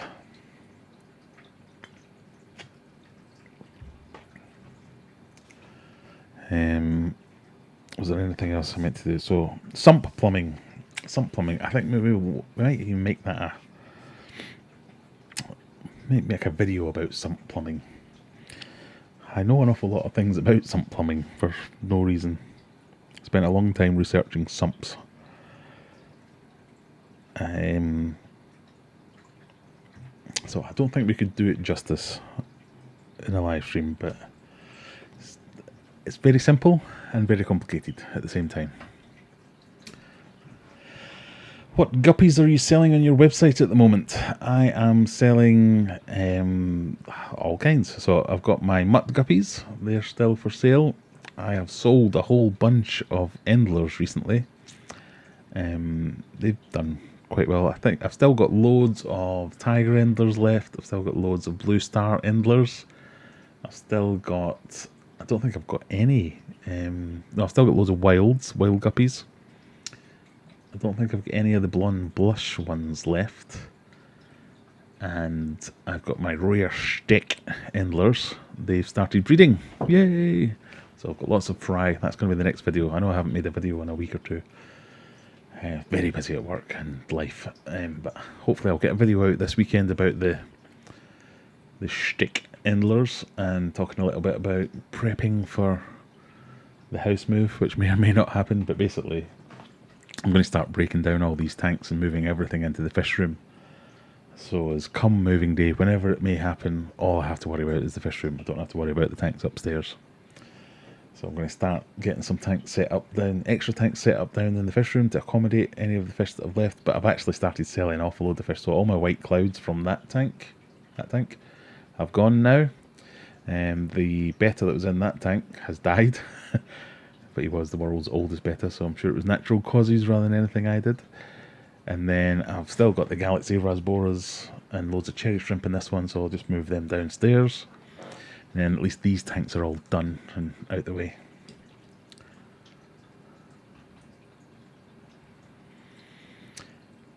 I should be getting some blue star endlers in the future. Well, I know a man that sells them at a very reasonable price, so, you know, just drop me a message or an order. Danny Ken, hello Aquarium Adventures. Hello Danny or Ken. Hope you're well.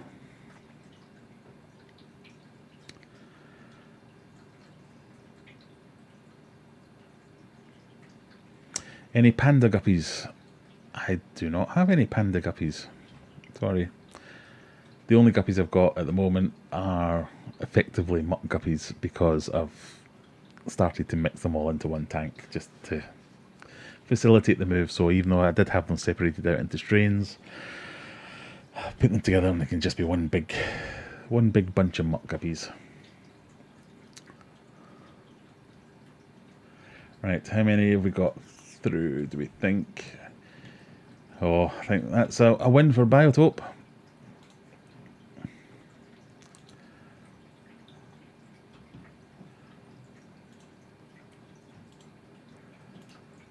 So even though it's not Biotope, or remembering that this picture is the Biotope picture. So we've got Biotope versus High-Tech Aquascape. Nope, that one, nope, that one, come on, where is it? There we go. Round 12. Biotope. Biotope versus Scape. So vote Biotope, vote Scape. Go. So we're talking about Aquascape. This is your high-tech Aquascape. It's your highlight, your CO2 injection, your really tricky plants, all those good things. versus your biotope, which is obviously your everything in the tank coming from that particular area.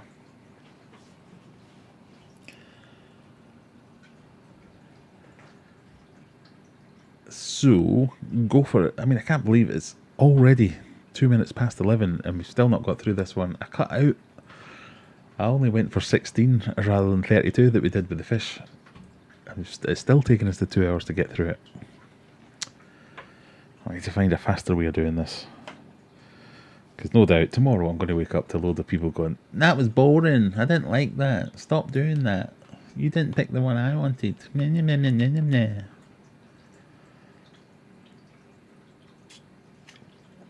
It's always nice to be appreciated. So this one's a tricky one for me because I really like a biotope and I really like an aquascape. And I also really like a Wallstead method.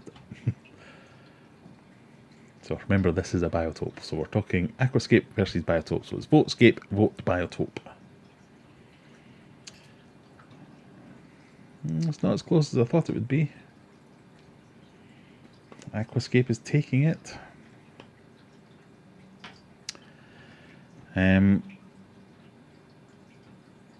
Why are we voting? We're determining what's the best type of aquarium for just for fun.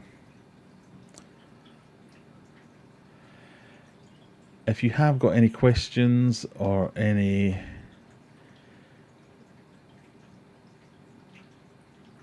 ideas for future quizzes, questions, polls, bracket fights, by all means let them in. But yeah, any questions, because as soon as this is finished, we'll probably call it a night because we've been going for 2 hours now. So if you've got any burning questions, by all means, get them in the chat. Let me know what you want to know. Yeah, as Cyber Architect says, for fun. That's why we're voting.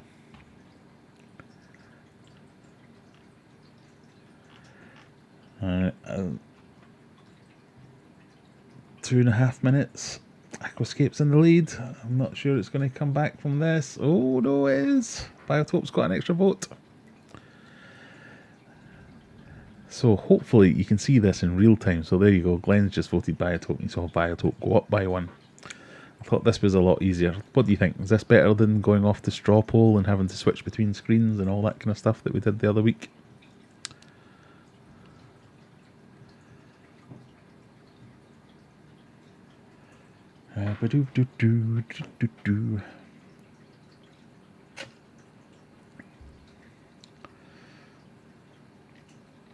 Oh, I like that one, Michael. A poll on which is the best discus.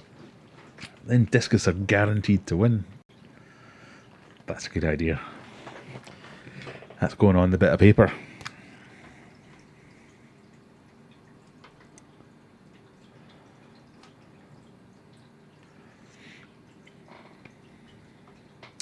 Much better. Good. I like it.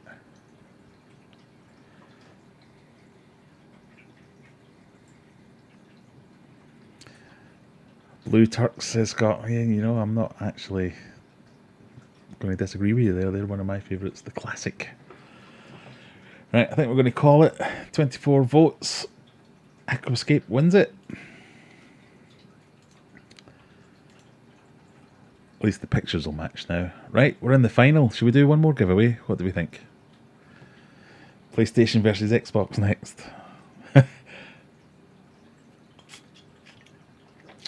We're an Xbox house here, rather than a PlayStation house. Or PC Master Race. Hi from Friendswood, Texas. Hello there.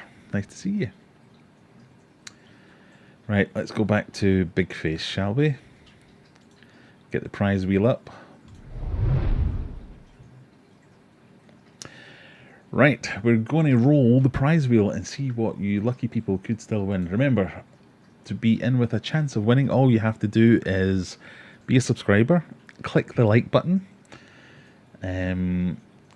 be willing to tell me where you live. That's a key component to actually being able to send you the prize. You have no idea how many people don't tell me, never send me an email, never let me know where they live, and I can't send them the prize. But Those of you out there who have won things in the past, hopefully you will attest that I do eventually get round to sending out the prizes. So, yeah, be in the UK or willing to pay the postage in advance. Be a subscriber, click the like button, tell your friends, all the general stuff, all that kind of stuff.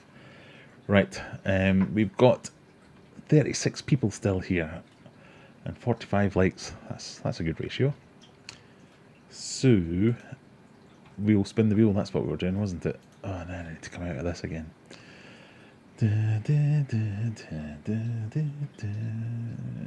Widgets. Spin wheel. So this is what you could have won.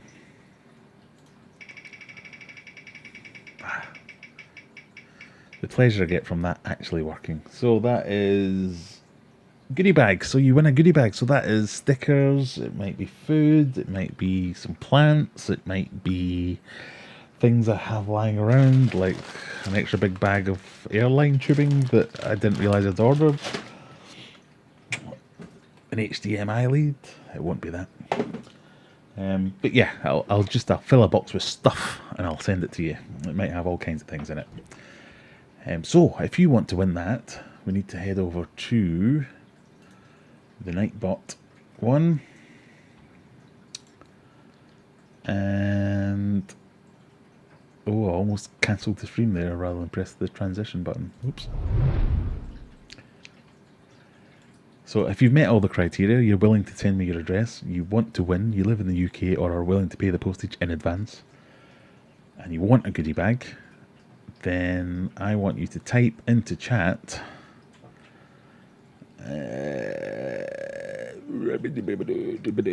what do I want you to type in? Goodie bag, why not? Goodie, just goodie, goodie. There you go, goodie. And then we'll click this button and one of you will win.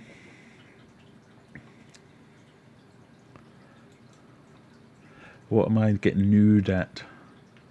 Oh, Mickey, thank you for the super chat. £2 super chat. Some more pennies for the postage fund. Yeah, I think we've made up our postage loss from last week now.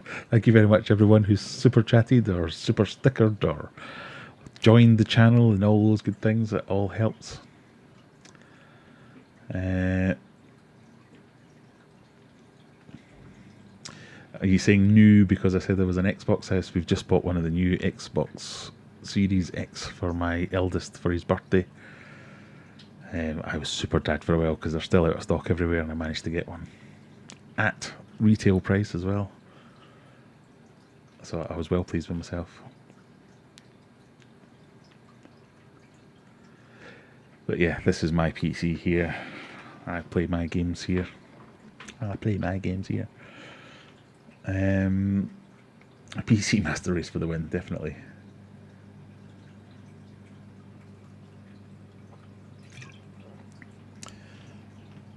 Giveaway after the final. Oh, I should have done that, shouldn't I, rather than before the final.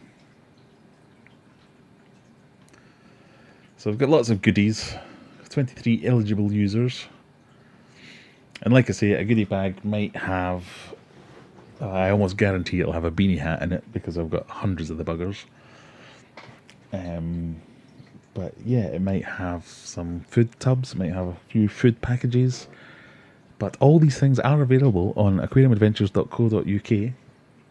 It's been a quiet month for fish food sales this month, I must admit. So if you want all your fishy food needs, get on there, get ordering. Free stickers with every order this month. Well, forever. I don't know why I said this month. You always get free stickers with every order.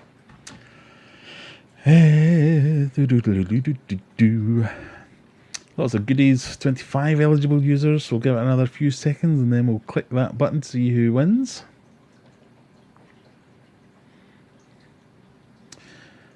You can get consoles at trade price. Drop you a message. If only I'd known that a couple of weeks back.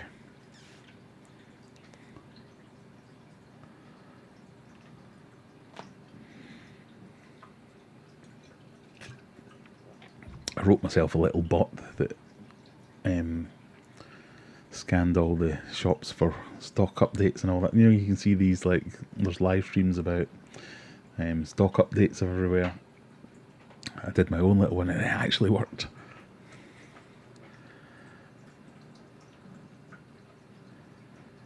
The Goonies. The Goonies is a great movie.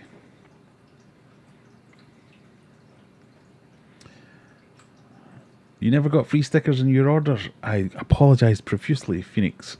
Send me an email and remind me and I will make sure I get you some. I am also human and extremely forgetful, so I do apologise. You probably get free stickers with every order. Let's go that far. And if you remind me, I'm not upset if you remind me that I didn't give you any free stickers. I will send you some.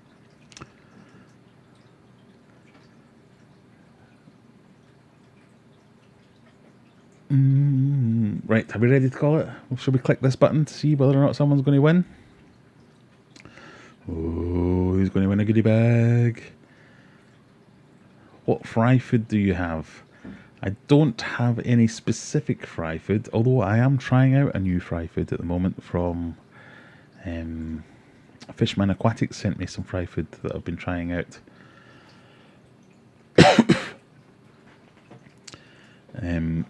But I did make a video recently about what I do with my fry food. So my fry food is just my normal, whether it's bug flakes, whether it's the tropical wafers, but whatever it is. Pardon me. If any of my moderators can find that video about the best fry food or whatever it's called, it shows you how I make the fry food from my normal foods. Oh yeah, I was doing something. Roll it. Glenn Robinson. Glenn Robinson, you've won a goodie bag. Congratulations.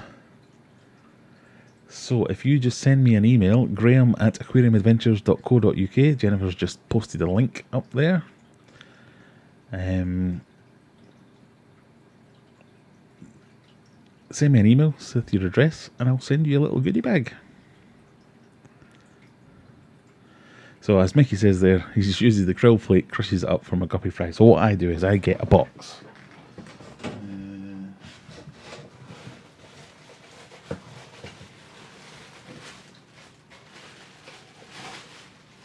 So I get an Aquarium Adventures food tub with the lid, which I can't find at the moment. Fill it full of some flakes, some algae wafers, some sticky pellets, some micro pellets, whatever it might be, and just get it a good proper old shaking. And then you end up with a very fine dust, which is perfect for all kinds of fry, really. You can tailor it to your needs, so if you want something that's got more spirulina in it, use more spirulina stuff. If you want something that's got more krill in it, just use krill. So it's very good stuff. Big face. Shall we go big face? Let's go big face. So congratulations, Glenn. Like I say, email me, graham@aquariumadventures.co.uk, and we'll get that out to you. I'll try and get it out to you quickly as well. I've been sloppy the last couple of weeks. Yes, Phoenix, definitely send me an email as well and I'll get you some stickers, because you should have got them if you've made an order. Did I see a question somewhere? Poll idea, who's the best fish tuber? Oh, there's a controversial topic. Oh, that was one of the things I was going to talk about, wasn't it? There's been more drama in the fish tube world. Let's not sully the stream though. Right, we've got one more fight to do, haven't we?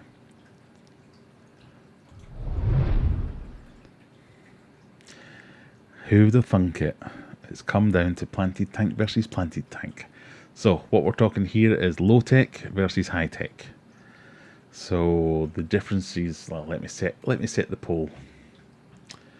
Cloudbot polls. Complete.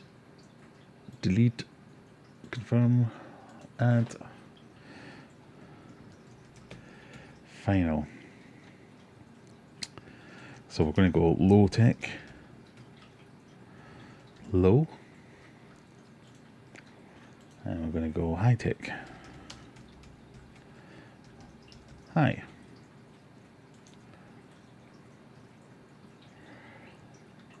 Done. Start. So, low-tech versus high-tech aquascapes. I'm kind of glad they made it to the final. There's worthy finalists in anything. I'd be happy with either of them.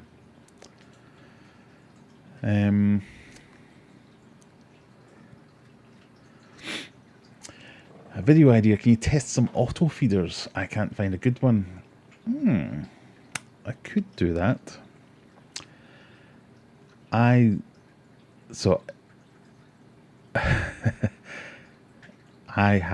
do use auto feeders. I use auto feeders all the time. I use them when I'm here though, because I can't find a good one. So I don't use them when I go on holiday. So even though I use auto feeders on most of my tanks at the moment, if I go away, I take the auto feeders off because I just don't trust them, because they do stick on, they do clog up, they do. I haven't been able to find a good one. If I ever do find a good one, I mean, I don't know. I would need to look into it, because the last time I thought about investing in auto feeders, because I have tons of them, I kind of just expect them to fail and have to check them constantly and make sure that they're not doing anything crazy. So it would be a good video, yes, definitely.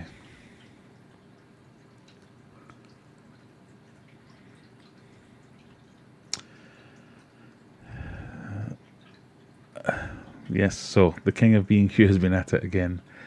He has indeed. I mean, I had a no King of DIY talk rule, because I've had several run-ins with him, and to be perfectly frank, I can't handle the admin. Whenever I make a video or mention him in a video, I get hundreds, if not thousands, of comments and emails and threats, and even from the man himself. My phone has hundreds of messages from him trying to explain himself, talk things away, argue the point on various things, and it's just not worth the hassle, to be honest. I think there's been some stuff going on, because I just don't follow his channel anymore, so I thought that was the easiest way to do it. I made an agreement with him. I said, look, you stop doing stupid things, I'll stop mentioning the stupid things you do in my videos, and I'm going to stop following you, and then I won't see the stupid things you do. And that worked. That's worked quite well for about 6 months, or however long it is since I last spoke to him. But yeah, he's done something this week, and the way I know is because I get a load of emails from people saying, oh, time for you to do another video on the King. And I go, I really don't want to do another video on the King. It's a headache. Yeah. So some friends of mine have made videos loosely referring to the situation. So you may or may not know, and you may or may not care. You should still be voting low or voting high, by the way, while we're talking about this. But he went on a live stream of another person I sort of know of, the secret history of living inside of your aquarium, and made a bit of a fool of himself by all accounts, and got some stuff wrong, or was challenged on an answer he gave about something, threw a bit of a hissy fit. The chat in that particular live stream started getting at him. I haven't seen it, I don't know what it's about. I can only imagine what it's about, but he's probably got upset about something and then launched a copyright strike against the video, a very high level copyright strike, which means the guy can now no longer post on YouTube at his risk of losing his channel. And it's a really good channel as well, so it's a shame. So if you've taken action away from this, go and search up The Secret History Living Inside Your Aquarium. Catchy name, but some very good information on that channel. Lots about just subjects you don't think about being associated with the fish keeping world. But yeah, he's now got this legal entanglement that he has to fight through because Joey has put in a claim against him. And it just sucks. It's just proving my point of him not being a very good ambassador for the hobby, with acting this petulant, childish. I think there's something wrong with him. I think he's got some kind of personality disorder, or he's got some kind of mental health issue where he cannot handle criticism of any kind. Everyone makes mistakes.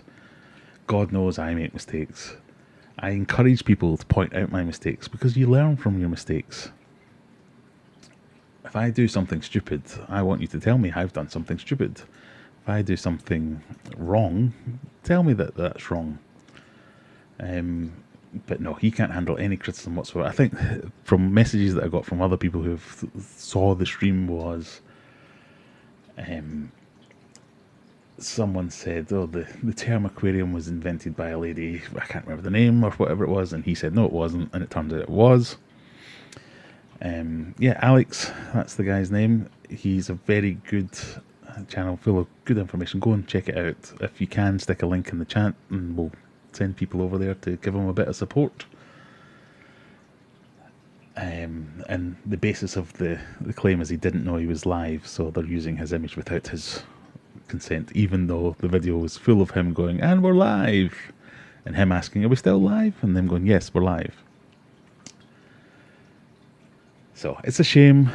It's my whole problem with this situation now is that we as FishTube, I'm not an expert in any kind of fish keeping, so there's people in my chat that know way more about lots of different fishy things than I do. It's entertainment, it's sharing, it's little tips, it's not educational. You might learn something, but I'm not here to impart all my wisdom because I don't have lots of wisdom. I know a few things about a few things. The rest of it's just, hey, watch this big guy make mistakes and cock up his aquariums and all that kind of stuff. So you might learn how to not make the same mistakes I make. I don't think we should be too pressured about it. The majority of fish tubers, like myself, a fish tuber would just be someone who makes YouTube videos and YouTube content about fishy stuff. Majority of us, this is my hobby. So I have a proper job. I go, that's how I earn my living, and then I have my hobby, which is my fish keeping, and then I film it. So that's the hobby of my hobby. If it's your full-time job, obviously you need to promote yourself more. If you make your living through YouTube, like some big other YouTubers do, you would think that would be even more reason not to go around acting like a lunatic sometimes. And let's not get carried away. This is not an evil person. Good things have come from his channel and these bigger channels existing. They bring people into the hobby. They do educate people because people learn things. People learn how not to do things as well. But when you're just surrounded by such toxicity, I think it loses any value of being a good thing at that point. You've got to be able to take criticism. You've got to learn from it. It's the only way you can learn and grow is to be able to take that criticism and use it to learn and grow. Some of the bigger personalities don't do that, is all I'm going to say. So, secret history of life in your aquarium. Let's go and see what it's called, shall we?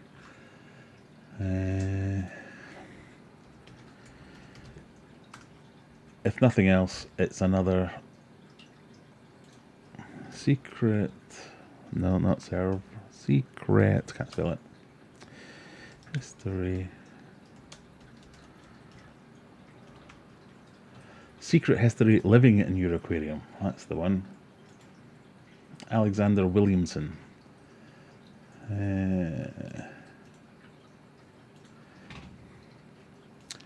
Go and check it out. He's got lots of information about lots of interesting things. It is an unfortunate situation. It's an unfortunate, having spoken to them all now, haven't actually spoken to Alex other than a couple of comments, but I've spoken to some of his friends, so we all have mutual friends in the fish keeping community on YouTube. It could have been handled so much better. It could have been handled with oh guys, I've cocked up there, can you just delete that bit of the video, and he would have done it. It's just not the way to go. It's,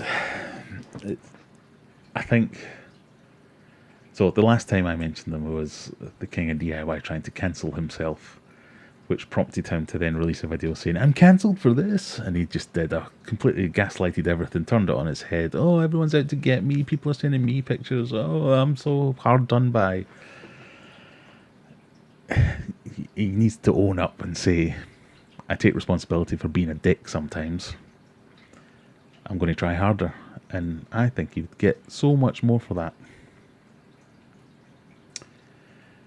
But like I say, anytime I call out the king, he sends his army of minions against me. I lose a couple of hundred subscribers, if not thousands, and it's just not worth it.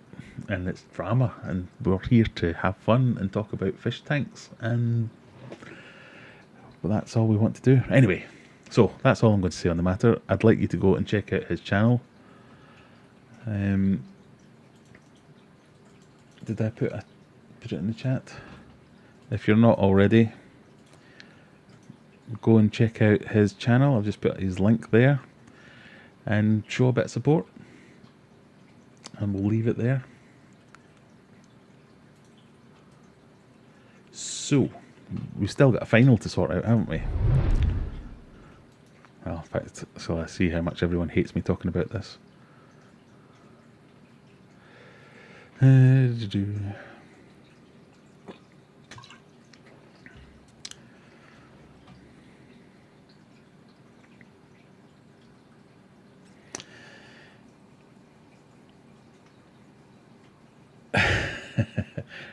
Lily Welshbeat said, not been on for a couple of weeks. No lack of heists. I assume they've been banned. Yes, they have. They went down this one. People were not happy with heists. Chop the king's Tinky Winky. Well, let's not get carried away. How can I get one of your stickers, says Patrick Hardy. You can send me an email and I'll send you some. Just need your address, really.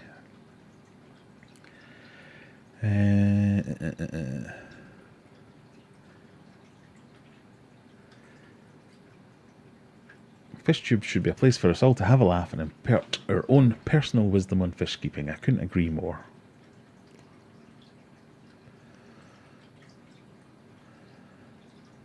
Ooh.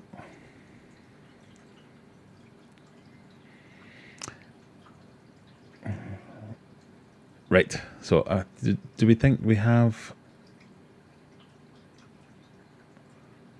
Do we think we have enough votes? So we'll give you one more minute because I went off on a bit of a tangent there. So we're going for low if you want your low-tech aquascape, or high if you want your high-tech aquascape. Give it one more minute there.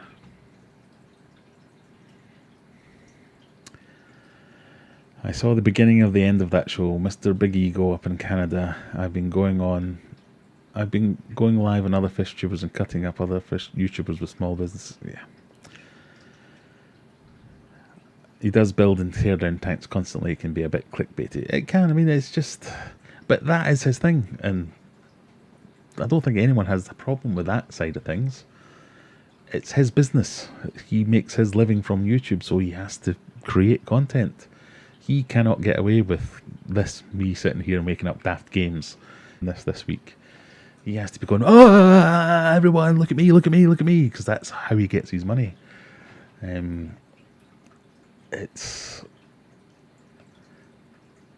looks like substance abuse, but it's just you have to engage with the algorithm if you're going to be successful on YouTube, and that's why he has 1 million subscribers and I have 10,000 subscribers, because he plays the game and he does the job, and I can't knock him for any of those things. He's brought in loads of new people into the hobby, even if they've then turned off him and gone on to something else. There's good thing after good thing after good thing that he's done, but there's also bad things in there, and he doesn't acknowledge the bad things. He is wrong regularly about things. He has an ego, which is off-putting. He has just a personality that can be off-putting. But when he just does evil things, bad things, nasty things, that's what needs to go. That doesn't have a place in our hobby. And one of the biggest people in our hobby, in the YouTube version of our hobby, shouldn't be the one that gets away with that kind of stuff. And I know I've said twice now, and that's all I'm going to say on the matter, but that's all I'm going to say on the matter. So are we ready to pick a winner? What do we think? And I know I'm not going to do that impression again.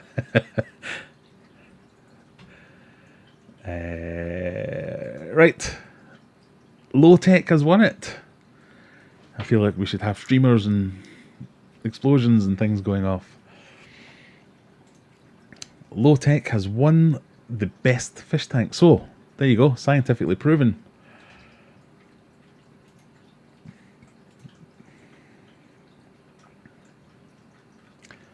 That's it. The best type of fish tank you can have is a low-tech planted tank. Did everyone have that before we started? I think I might have picked that one. So congratulations all you low-tech lovers. Commiserations all you high-tech hipsters. Oh god, that made me feel sick in my mouth a little bit saying that. Congratulations everyone. I think that is a worthy winner of the live stream. I have to show you this now, so I'm not going to go for a break, but next week I might need a pee, and when I do, I'm going to put this on.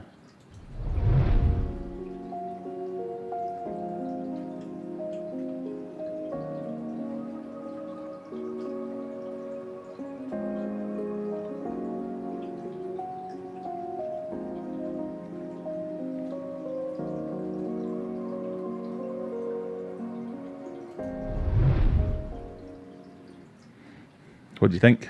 Did that work? I should probably have muted the desktop and the mic because you might have got a bit of feedback there, but I'll sort that out next time.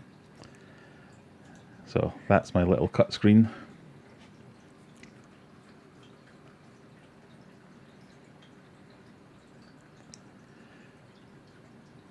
So I can safely go for a pee in the middle of a stream without having to make you stare at this empty chair. It's fancy. Yes, I thought so too. Right, last couple of seconds. I need any final questions before we do cut it off tonight, because I've ran long. God, it's 11:30. 2.5 hours tonight. That's ridiculous. And then we can all jump over, and if Mipple Street Aquatics is still going, we can say hello to him. But yeah, let's get your last couple of minutes. Last couple of questions. God, Graham, speak English. Let's see, is anyone... Oh, the secret history living in your aquarium is streaming now. So he must have won his fight. I can't claim credit for that, but let's do that. So if someone could go and... Let me see, can I find a link for that?